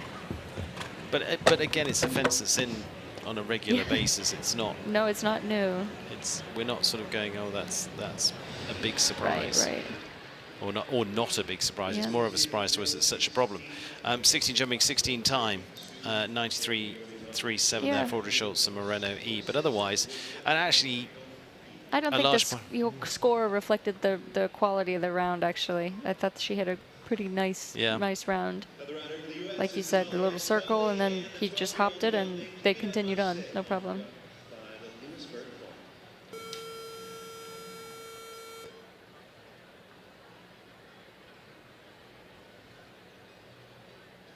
Winner of the Kentucky Horse Farm Cup last season, third place rider for the 4-star Blue Diamond Cup. Our next to go, Molly Ash Polly, and the 12-year-old Prix for still 8 remaining, 7th new so far. So another experienced rider here with that of Molly Ashcawley, the Lewisburg Farms Kimi Delmasset. Partnership since June last year, previously with that of McLean Ward for a couple of seasons, and was with Daniel Bedoya very successfully through championships. Started actually in Spain. Yeah. See a number of the Delmasset horses. I was over there a few weeks ago. Drit and Nicoletta Delmasset in the line here, but several over there that look very tidy indeed. Yeah. So you could really see Molly's experience showing with this round. The horse is getting very, very impressed. He's jumping really high. And she's not panicking at all, just sitting calm, giving him the encouragement that he needs, but also not unraveling it for the entire round because she's still jumping a nice clear so far. So, oh, it's too bad. But I think it's great to watch her composure and how she's just staying the same.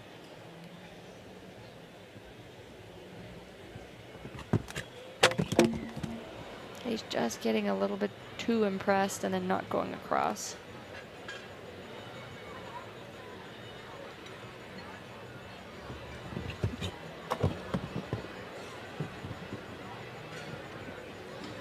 She's going to have some time faults, but that's not. That's more her just shifting to give him confidence and finish on a nice note. Yeah, right, jumping 5-time, 82.13 there for Molly Ashcawley and Kimi Delmasset. And again, she's sort of just moving that horse into some of these night classes now. Yeah, and she's only had the partnership since June, and she's already had a couple of really, really nice results with him. So I think they're going to keep building a really, really positive partnership. So 7 clears at the moment with Mimi Goshman, Natalie Dean, Chris Pratt, Gonzalo Busca, Tanaka Rotkin, Simon McCarthy, Erin Ballard, not necessarily in that order as they say. Simon Widman of Germany now is headed over here to the United States, jumped in Ocala. That's the equestrian centre there, and then heading down here to Wellington. And a rider with good experience around the world, including Doha last season too, but a host of shows, of course, across Europe. Classic Bois Margot side Corwella Denfer for Simon. A couple of the new German faces with us this year. Tiara Bleicher as well, who's joining us too, alongside the regulars we're used to seeing now in Richie Vogel, the new European champion.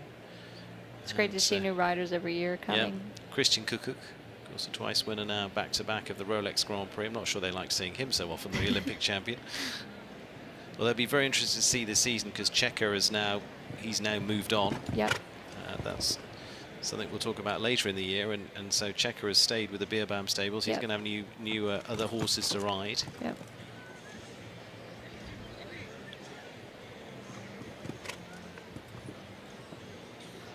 Back to the rider on course. Yep.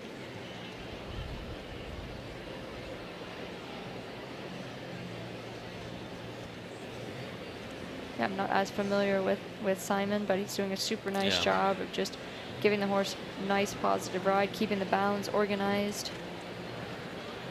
And we are into, I think we're past our top 10 from our WEF challenge, so no problem.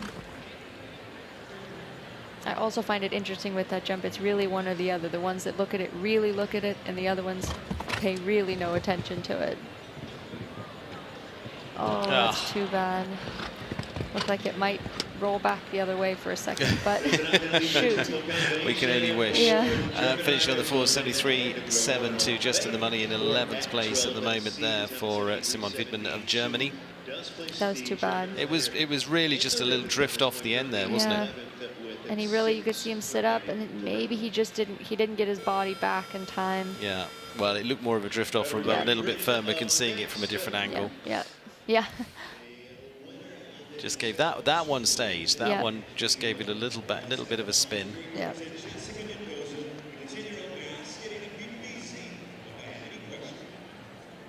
Now Jessica Mendoza returning here to the United States. She's been over in Europe as well. The Yaman Equestrian's Ascadena PPZ. Actually, this is a horse that was produced with Max Routledge of Great Britain, who's been jumping over here as well over the last few weeks. But Jess had a really good run. She won in London. She won 2 classes in Geneva. She was over here winning at the Hampton Classic up in New York as well. She had a really good run at the European Championships in Spain, 11th place there. Individually with a very good in the air. Yeah, this is a mare I've gotten to see a few times, and she's a really, really nice jumper. And now Jessica's kind of upping her another gear, and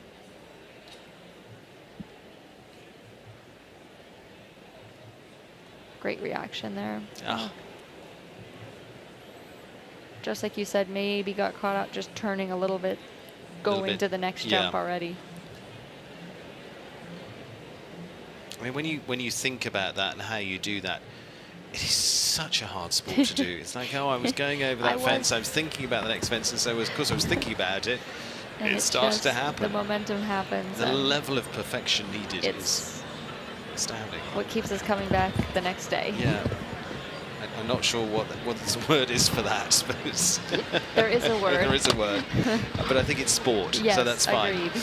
So it's a total of 875.94 there. It is 8 for Jess Mendoza and Ascadina PPZ. That's- Overall, I thought nice round. Yeah. Have a little look here. Look fairly Yeah. square to it, but as you say, just as they're landing, they're Yeah. almost just, and not by much. No, I mean. And then this is definitely a little bit of a green horse mistake. She just didn't quite back up just Yeah. enough. So coming into our final 5, Lily Keenan now. And Emma Lon. Going to be very interested to see this horse this season. This now at 9-year-old by the superb Emerald. It was such a great star with Harry Smolders. Chestnut Farm of New York's pairing here. She was actually 5th in this class last year with Le Livre 5, which was the horse I talked about a little bit earlier. Yep. That McLean Ward is right now. This is a horse that was produced with Laura Klauphacker. Yep. Over in Germany. Laura, who was a long-time part of the German squad. She's worked with the Schokamola team. Father's been very involved in that. That whole production and breeding setup for years as well. Yeah, and Lily's been producing him since his 7-year-old year. Yeah. Very interesting to see, reading the news today as well. She's adding Highway TN used into her string for this year, which is going to be an interesting one to see over the next few weeks. With Braver again, the rider of that. Yeah. We won the last couple of World Cup qualifiers. 2 out of the 3 at the end of last year, but Lily with this developing pairing, and I find it really interesting then to see these sort of horses at this time of year, because you're going, okay, where are we going to be at the end of the year? Right.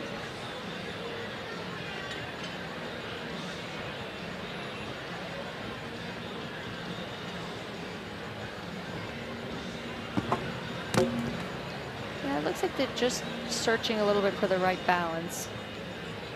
He's going a bit too forward on one and then just not covering it on the next one.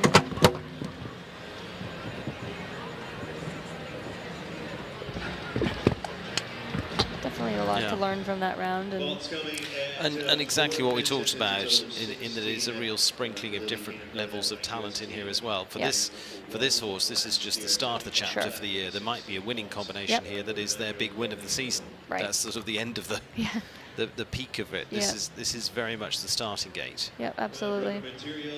We're at the early part of the mountain at the moment.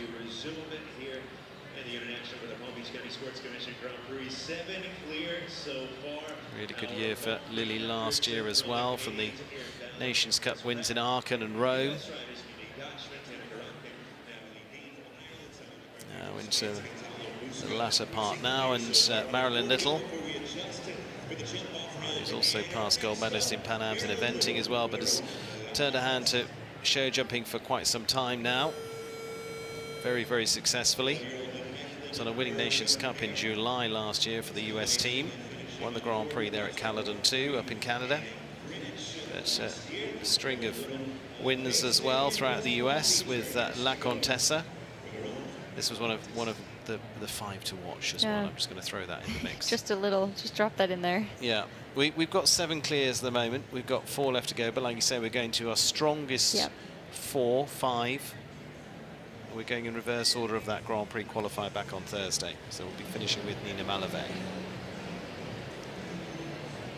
This has been a super horse for Marilyn. Really fun to watch.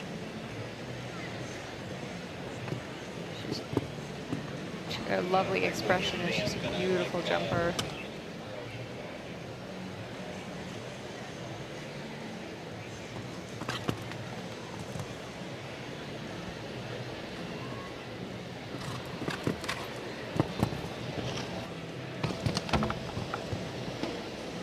Like a little rattle there, but I think that's all it was.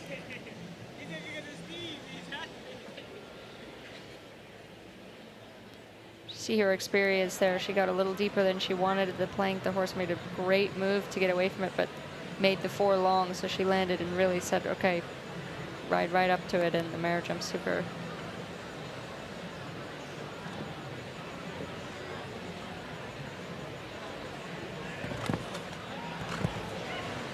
she did an extra stride in that I line. say She she had really 8. closed that down. Yeah.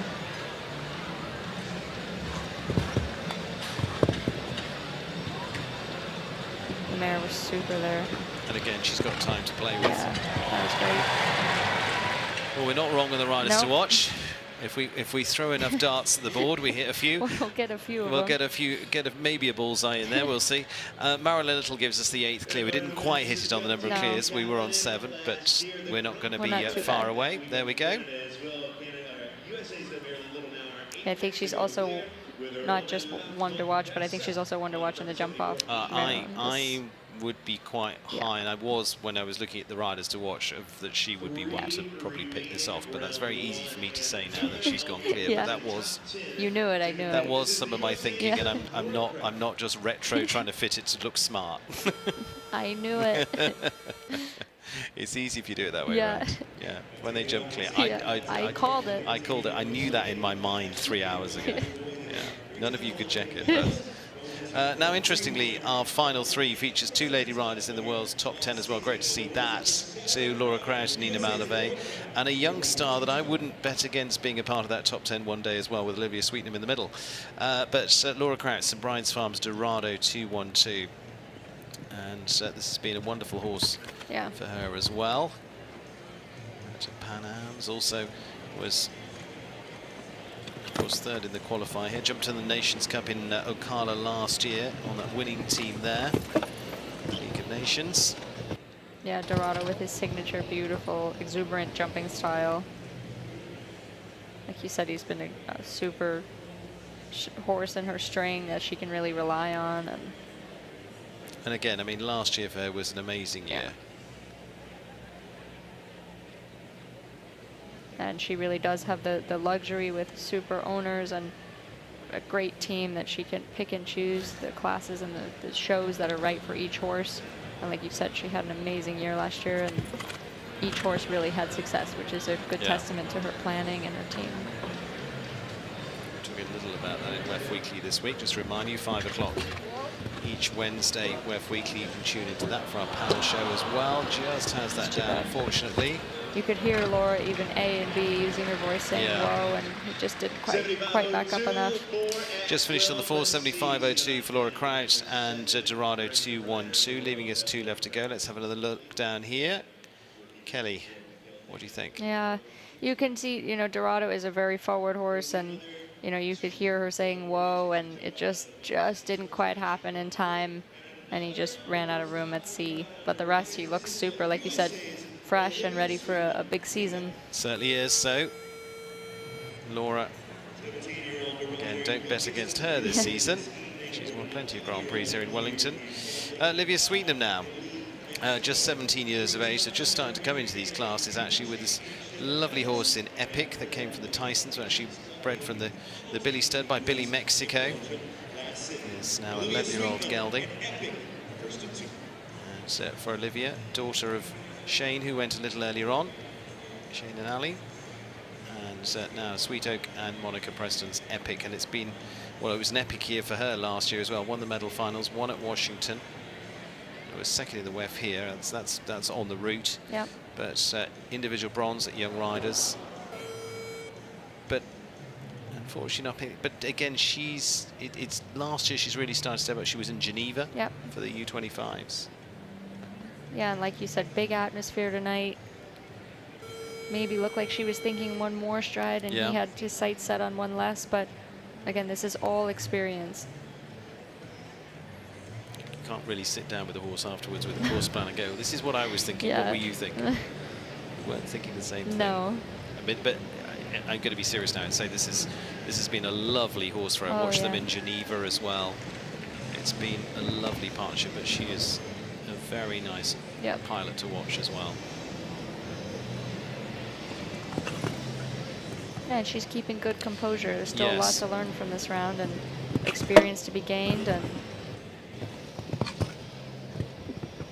sign of a great horseman is that you can put the mistake behind you and focus on the job in front of you. Well, and from her point of view, looking at that, going, I don't want to walk out at this point because I'm going to come back and do this. Absolutely. and so far the round has been quite nice. Yeah.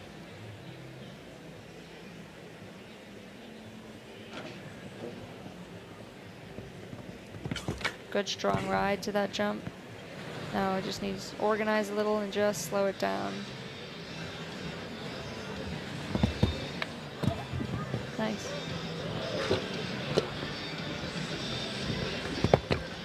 A little bit of work to do at the end there, but steps over it.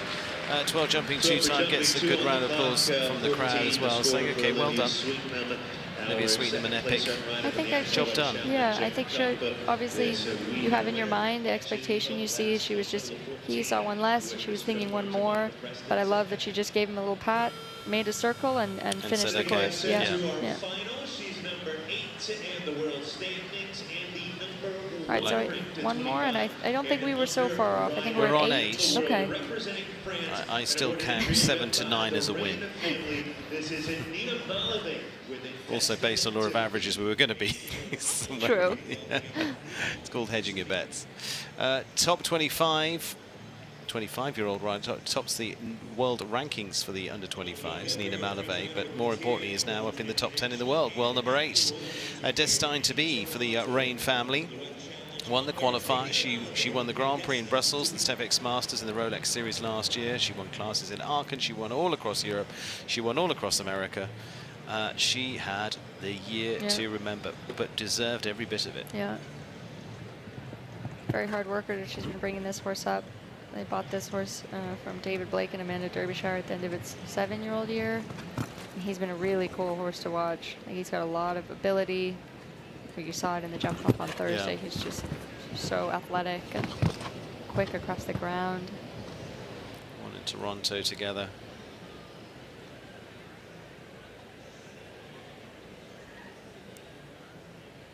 Great reaction there.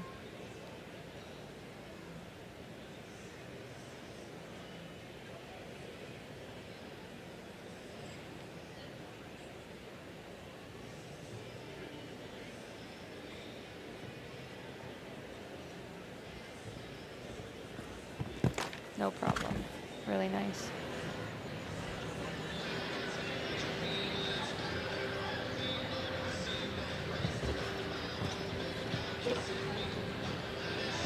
Oh, this horse really makes it look easy.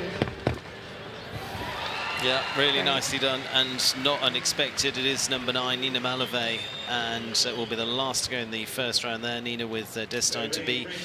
She's, Kelly, almost become one of those riders now, and has become one of those riders. Let's go a step further with that. Yeah. Then I sort of look That's and go, great. I'm almost ticking the clear before she's gone, but she's in that list Yeah, now. that's great. And it's super for a young horse, you know.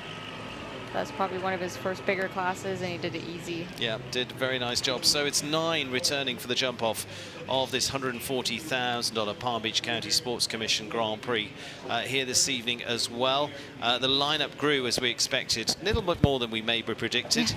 We started off with Erin Ballard and Mimi Gotchman giving us clear in the first half, but like we said, stronger second half as those were coming out and qualifying from the Grand Prix qualifier earlier on this week as well.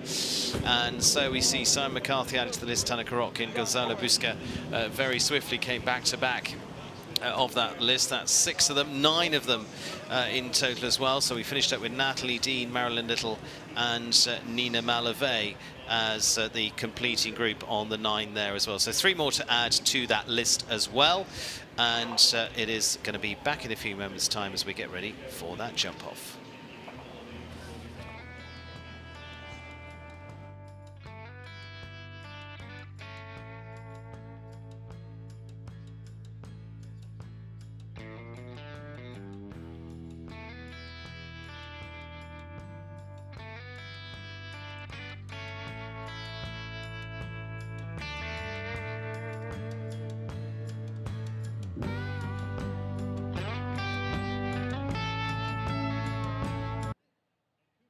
I'm McLean Ward. Jimmy Toronto. Adrian Lyle. I purchased the first chair probably about 3.5 years ago. Purchased my chair, I think, about 2 years ago. My wife, she goes, we got to get one, we got to get one. I said, if she's saying we got to get one, we got to get one. I love to put the heat on, take the zero gravity. I love the foot massage and as well as the stretching. I really like also the hand and the leg compression. It hits all the spots, work your arms, work your shoulders, work your hands. Having a product like Human Touch, that resource is there 24/7. It makes it much easier not to skip that step in your routine. Welcome to Carlswood, the home of Irish Olympic medalist, coach and international horse producer, Cian O'Connor. At Carlswood, we pride ourselves on the belief that success is reward for effort. Set in County Meath, Carlswood is the home of Cian's industry-leading high-performance centre. The Carlswood system is based on a structured approach to daily routine and meticulous planning to help reach our goals. At Carlswood, Cian and the team work together to provide coaching, mentoring, advice on horse purchases and goal setting. We also facilitate students who wish to progress their show jumping skills while they study in universities in Ireland and across Europe. When it comes to developing your horse's fitness, scheduling and planning around competitions, no stone is left unturned. At Carlswood, we are committed to delivering quality, a place where our goal is the fulfilment of your ambition.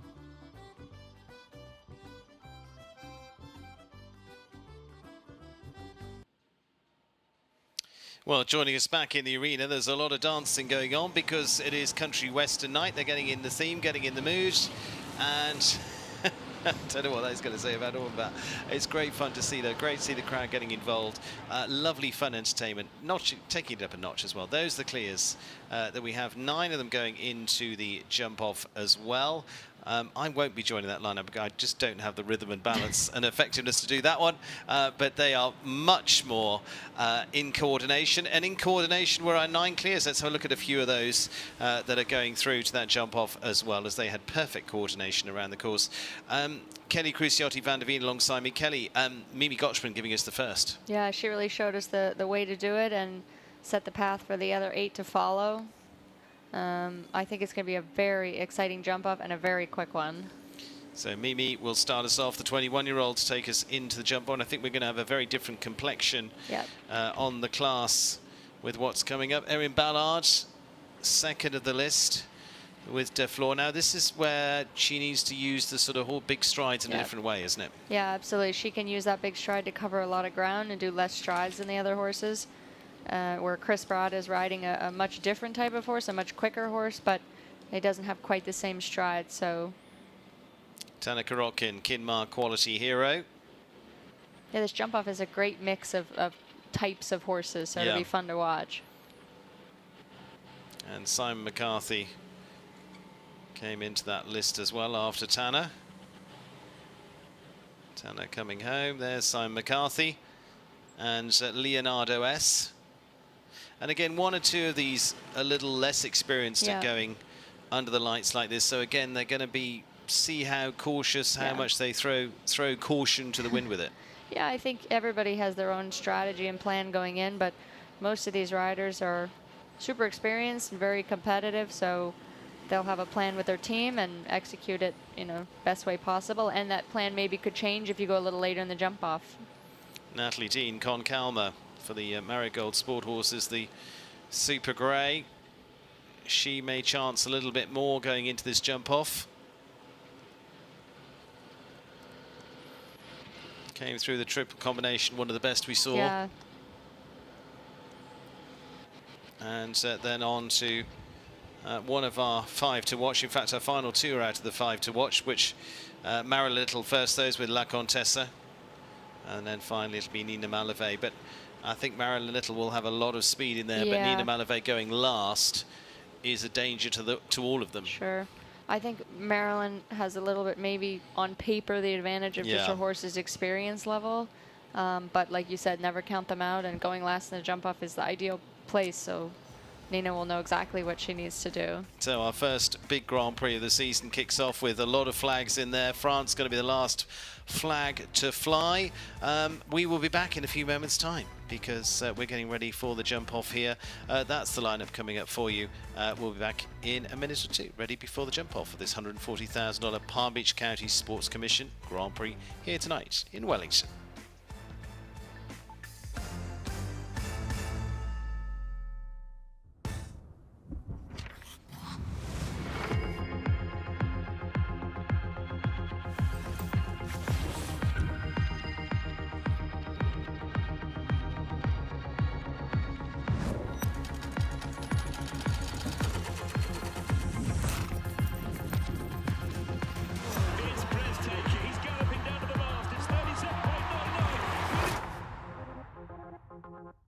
This is the easiest sport for the best competitor to lose. Our job is to give an objective and intelligent conversation starter. Here you go, now you're off. Our sport isn't simple, so you've got to help people. You've got to help people get in. Seeing a young person fall in love with a sport is magical and brilliant, and I would just love that to be equestrian sports.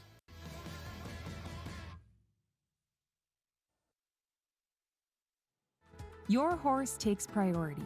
Every ride, every investment, every moment spent at the barn. FarmVet makes shopping easy. From prescriptions to supplements, tack to grooming, all your essentials all in one place. Enjoy fast, free shipping plus auto ship options on top products for animals big and small. Shop online, over the phone, or in person. For over 20 years, FarmVet has been the trusted choice for serious equestrians. Florida Coast Equipment understands the equestrian way of life, and everything you introduce into that life should be uniquely created to perform within it. So, we created the Kubota Winner Circle tractor package, designed exclusively for riders who expect uncompromising power, precision, and performance. Because every seasoned equestrian knows it has to be a Kubota.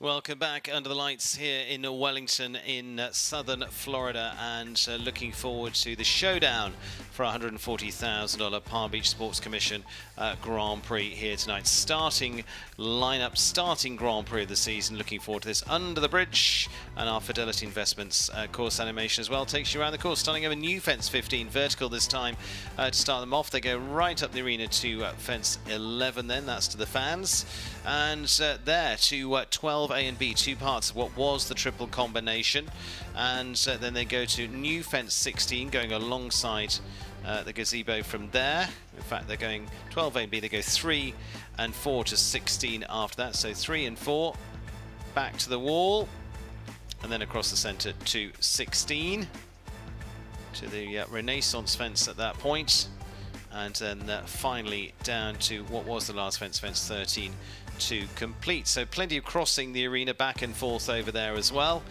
and that's what it looks like thanks to Fidelity Investments, who will be bringing us our course descriptions all the way through the season. Thank you to them, and we've described it. We will then get ready to see it into our jump off, just the tractors putting the final touch to the arena here tonight, country western night, and so we've got a little bit of everything to give it that theme. Those are our 9 clears, 4 for the home nation, 2 for Canada, 1 for Ireland, 1 for Spain, 1 for France. We've very much got the international feel already to our classes here in Palm Beach. Looking forward to this.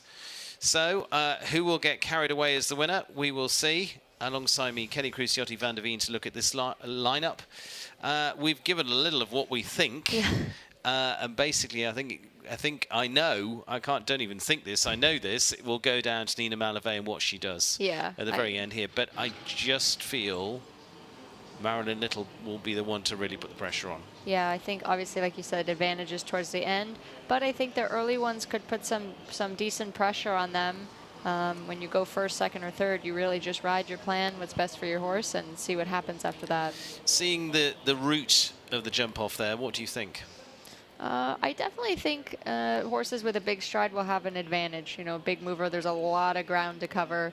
There's not many related distances shorter than 9. So you need foot speed, but you also need a horse that covers ground. So I would be curious to see now who do you think that helps? I'm going to put you more on the spot just to be mean. On the spot.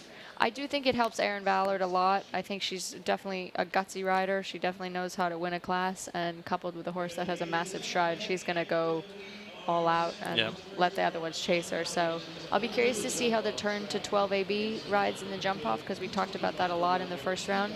That's the first part of the triple, and that definitely played a role. So now in the jump off, there's not going to be a whole lot of straight strides to it.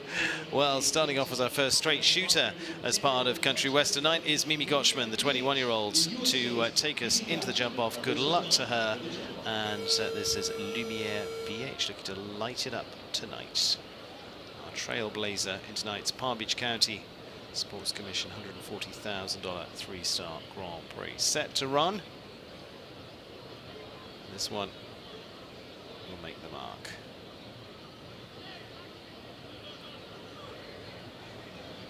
So very different new course to fence approach. here.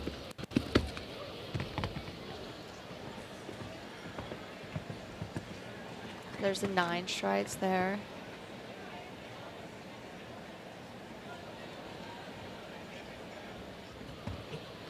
I'd say that was a good solid medium turn into the double.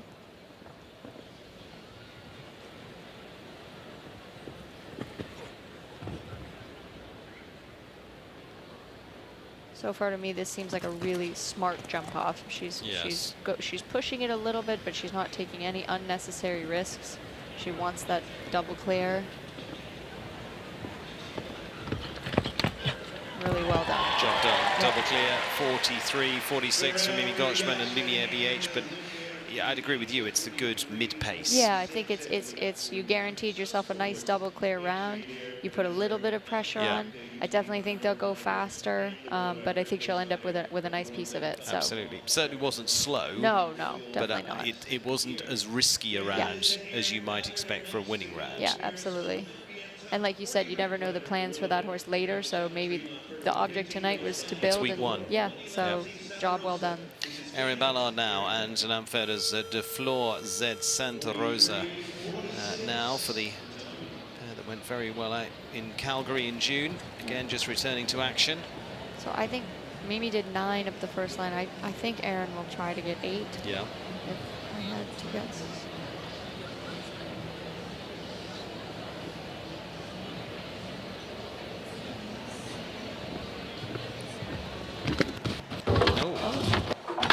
Didn't get the one to the first, unfortunately. No, and I will say, I thought it also with Mimi, there's a lot of things to go around to get to that first jump. And then you're already trying to think a little bit, hey, go to the left. And he was very unsure, you could see. She was kind of asking, He moved his head around, so didn't seem focused. No, you see the horseshoe and the first jump, and I wonder if the riders coming later will change their approach at all and come on a different route, or... Yeah, she's going to jump the first fence and retire, which is sort of... It's unfortunate. What I expected, but yeah. But like you said, definitely the smart thing to do and save him for another night. Yeah. It looked like a genuine miscommunication. So Erin Ballard out running. Mimi Gotchman ahead early on. Canadian Chris Pratt now take the high roads. Ideal ES, as you say, sort of smaller striding, but quick. Yep. Little bit of a sharper combination. Yeah, and I really feel like Chris has been knocking on the door in the last few Grand Prix, so it'd be nice to let him walk through it. Yeah. And he can really challenge this horse. I feel like he jumps his best when you kind of present everything very forward and let him just figure it out.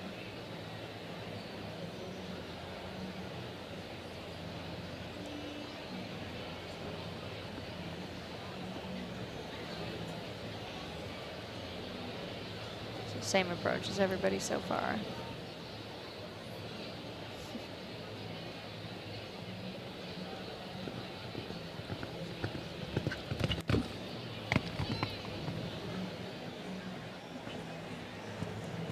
Shakes it up. Yep.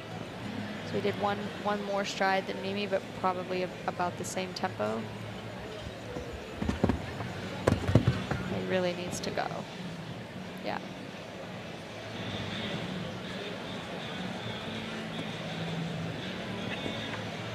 Good foot speed across the ring there.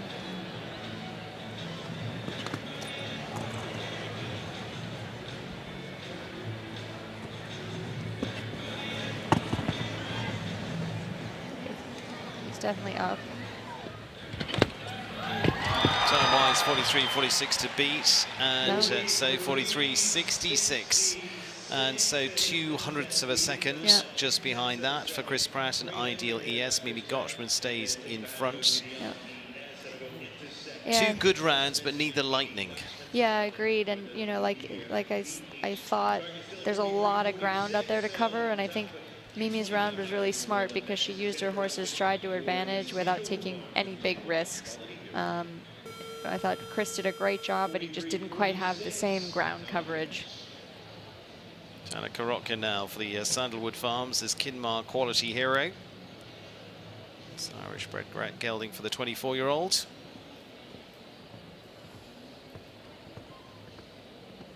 This could chuck a little something into the mix.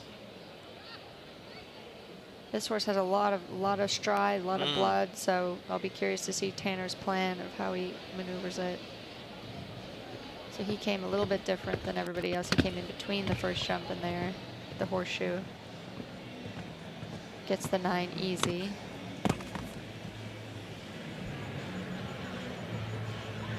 That was super turn.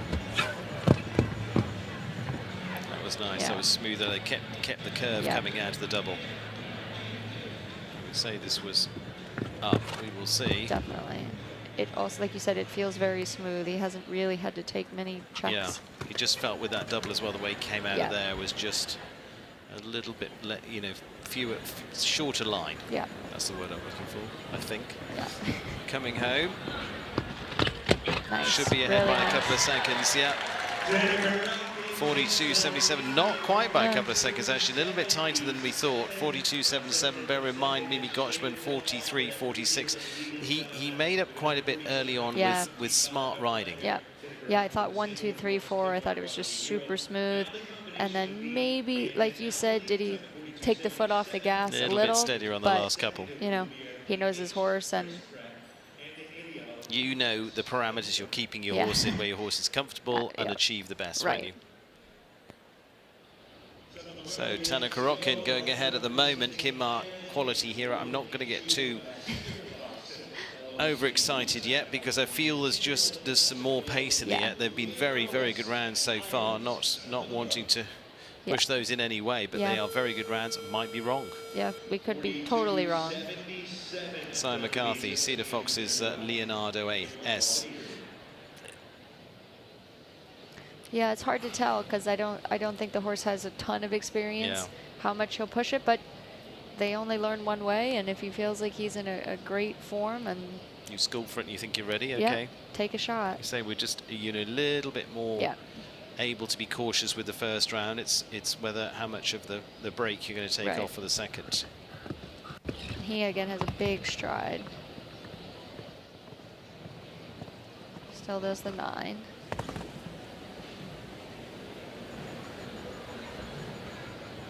Had to take a little bit of a check there. Yeah. There, I think you just saw the horse's inexperience. He just tried to follow the same line as Tanner, and the horse was a little bit confused. Yeah. And you can see Simon just losing the control a little. He's having to work hard to get him to listen. But again, now he's just slowing everything down, putting it back together, thinking about the rounds after this round.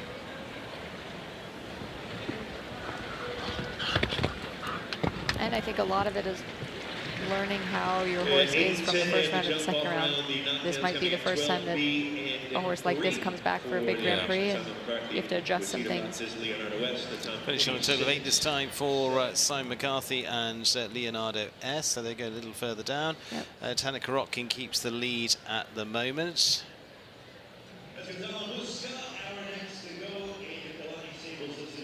Just seeing a couple of rails down there, and it just had to say wait. Yeah. So Gonzalo Busquet and Cristiano Obolensky. Now they were a little bit more forward, scooting along, skittish, whatever word you want to use, but just felt a little bit more skating along the top in the previous round. I just feel they've got a little bit more pace here. Yeah, Gonzalo's a very competitive rider, not afraid of speed at all. And I think this horse is very comfortable going at a quick tempo, so. Yeah, just a little bit more zip. Yeah.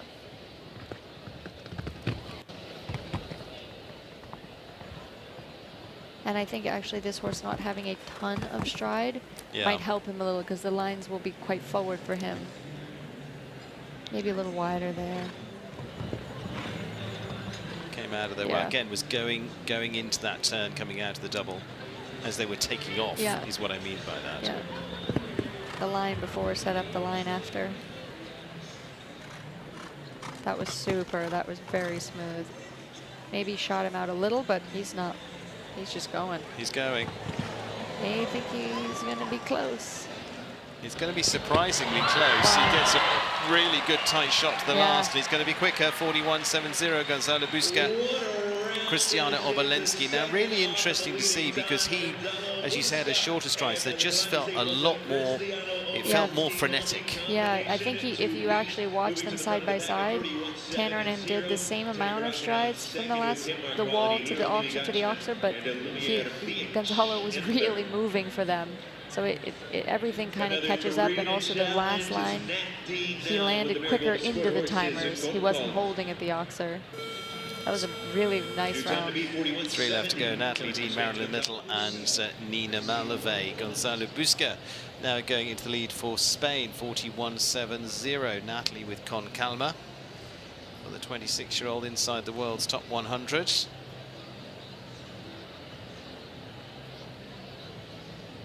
was very interesting to see how close those two were. When you felt one felt like it had a lot more speed, and the other was just had obviously cruised around nicely, but had done it in a very efficient way. But I still think there's space. More, yeah. But we're backing off. We're backing off all the way down there. I was wondering if that fan jump would play any part in the jump off, but yeah, it looks like everybody's good. Yeah, they're fine. Yeah. He's just waiting there for her. I mean, literally took about two, 3 strides to the side, stood there and said, well, I'll wait for you. I'll wait for you, Mom. You could see a few strides before he was already taking a look at it, and she was trying to stay on the forward stride, and at that point it's hard to adjust because you've already really committed to the one less, but yeah. Everybody looks okay though. Yeah.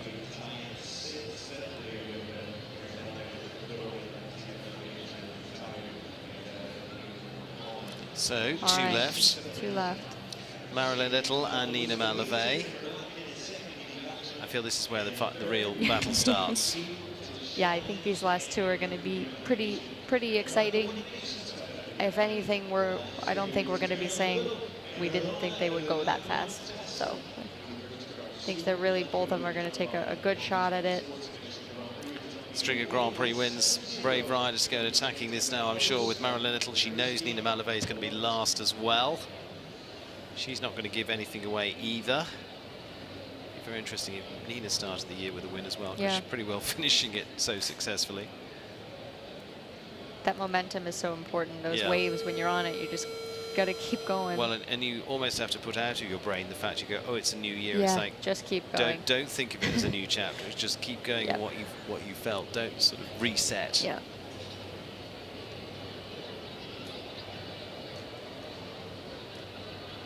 So the US rider, it's Spain at the top of the moment. Gonzalo Busca on 41.70.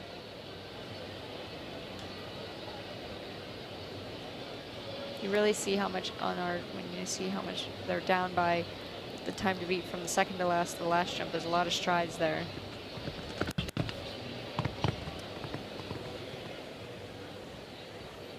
Again, just have a little look at that. So that's 1 more stride than Gonzalo. Wow. Mare really. Now she's got to find something. Yeah.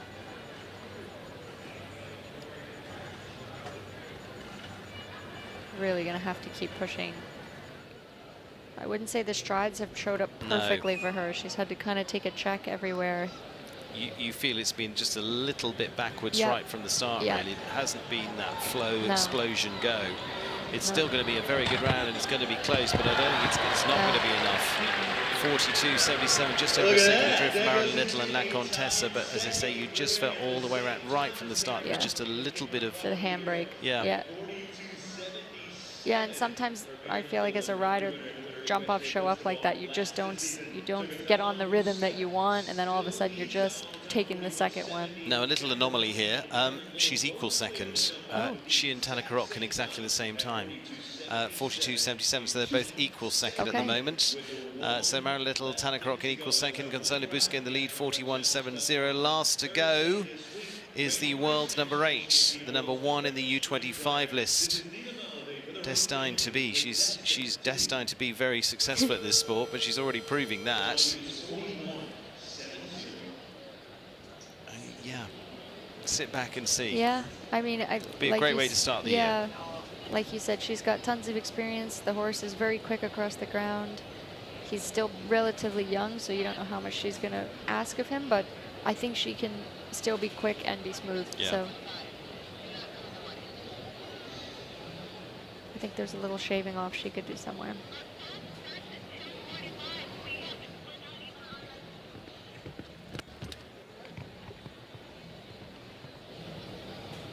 So same strides, the 9.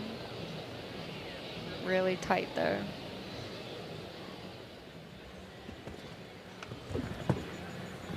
Really smooth.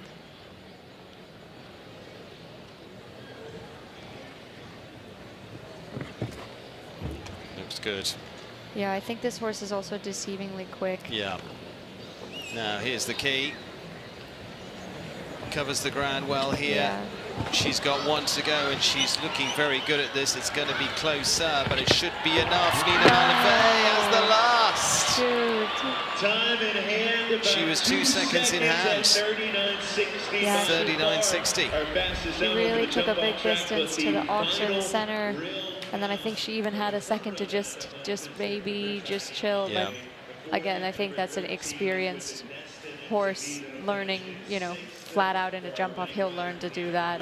And they gave it a really tidy shot at it. Yeah. But again, you're just on the turn. The back Yeah. leg there just catches it as you're just straightening up to it. Yeah, big win for Gonzalo. That's fantastic.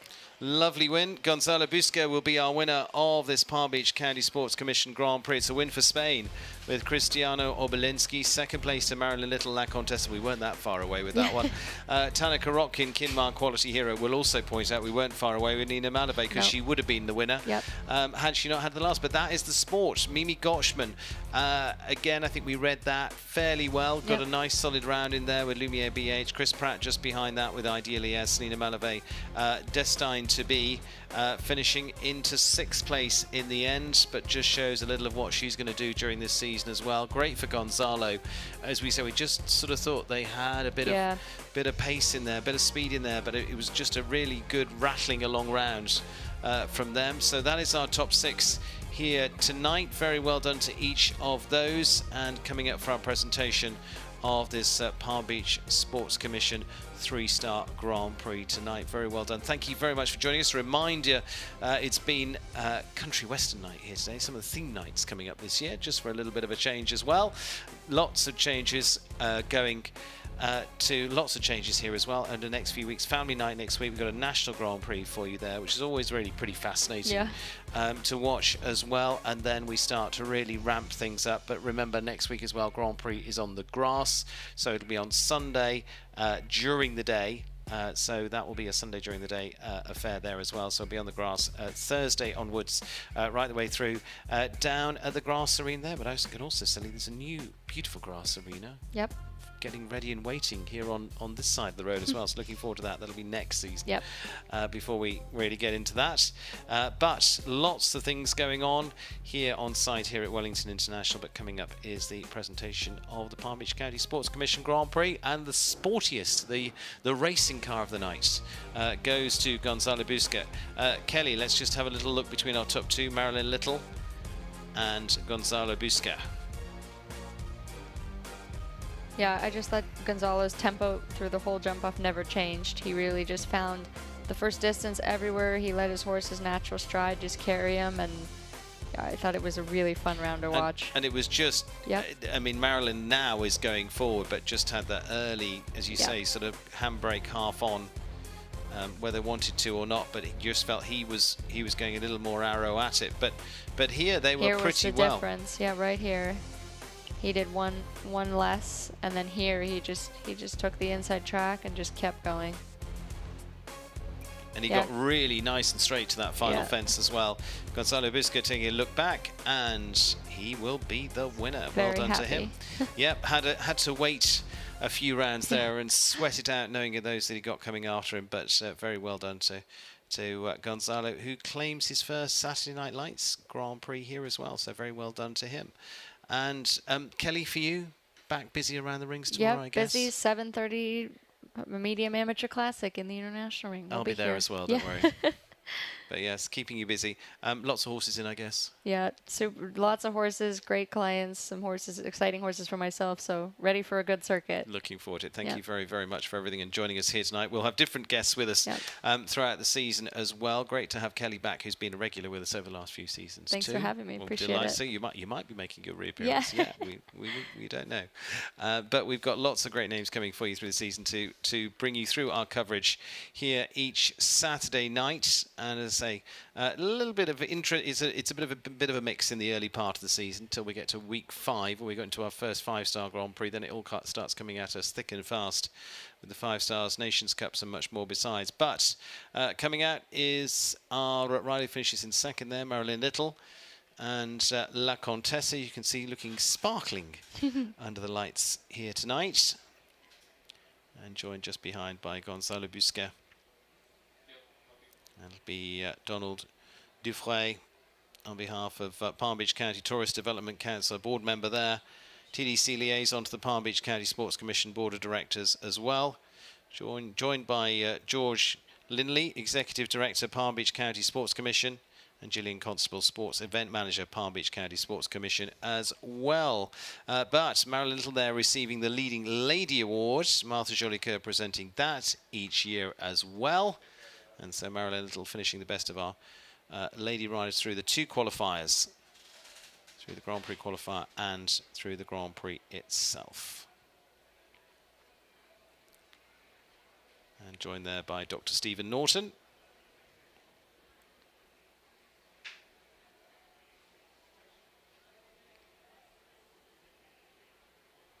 As we're ready for our leading 3, as I say, there's our full presentation party lined up.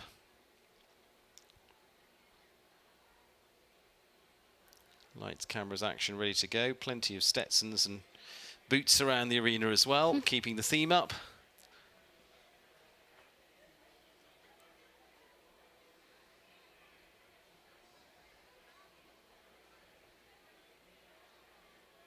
As we're ready for a top 3 coming in third, Tana Korotkin, Kinmar Quality Hero. A good step on the ladder for them to start off the season. Now, I think, no, they were equal second? Equal second. That's interesting. That is absolutely correct. Equal second with Marilyn Little, so 42.77. So they're equal second. So no third. We will have a fourth, which is Mimi Gottschman. Okay. They're just heading off. They both get the red rosette. Yeah. Well, yes. Other way round in Europe. True. So Marilyn and Tana placed equal second. They go. The horses go off to get their mainstream munchies as well.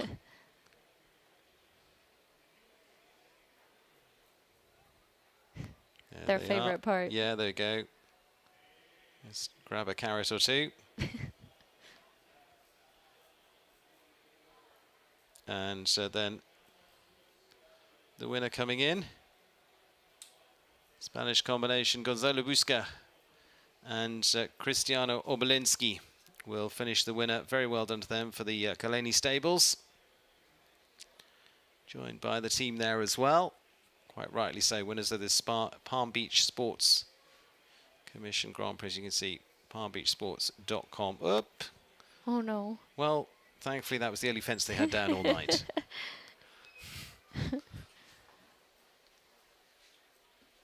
He's going to go get his carrots. Yeah, go and get your carrots. Powered by carrots. Much better. Oh, no. I'm looking at that. I'm not used to having them on a tray. On a tray. On a silver platter. Well, a wooden platter in this case. And so the national anthem of our winning rider for Spain.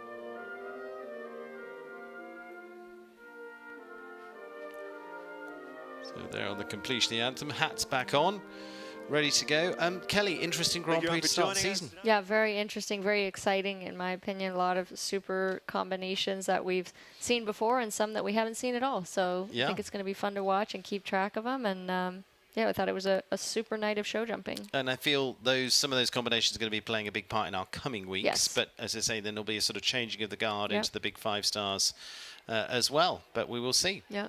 Good luck to them. Well, Gonzalo Busca, very well done. Kelly, thank you very much for joining me. Thank you for having me. Go and get as much sleep as you can before you're back in the ring at 7:30 tomorrow morning. I will be on side of the ring. You'll be working as too. well. I'll be working there too, waving on. It never stops in a good way. In a good way. Have a lovely evening, all of you, wherever you are in the world, or whatever time it is with you in the world. We'll see you very soon here from Wellington International. But that brings to a close our programme tonight. Well done to Gonzalo Busca, wins for Spain. Thank you to Kelly for joining me. It's me, Steve Wild, signing off. And from all the team here at Wellington International, we will see you very, very soon.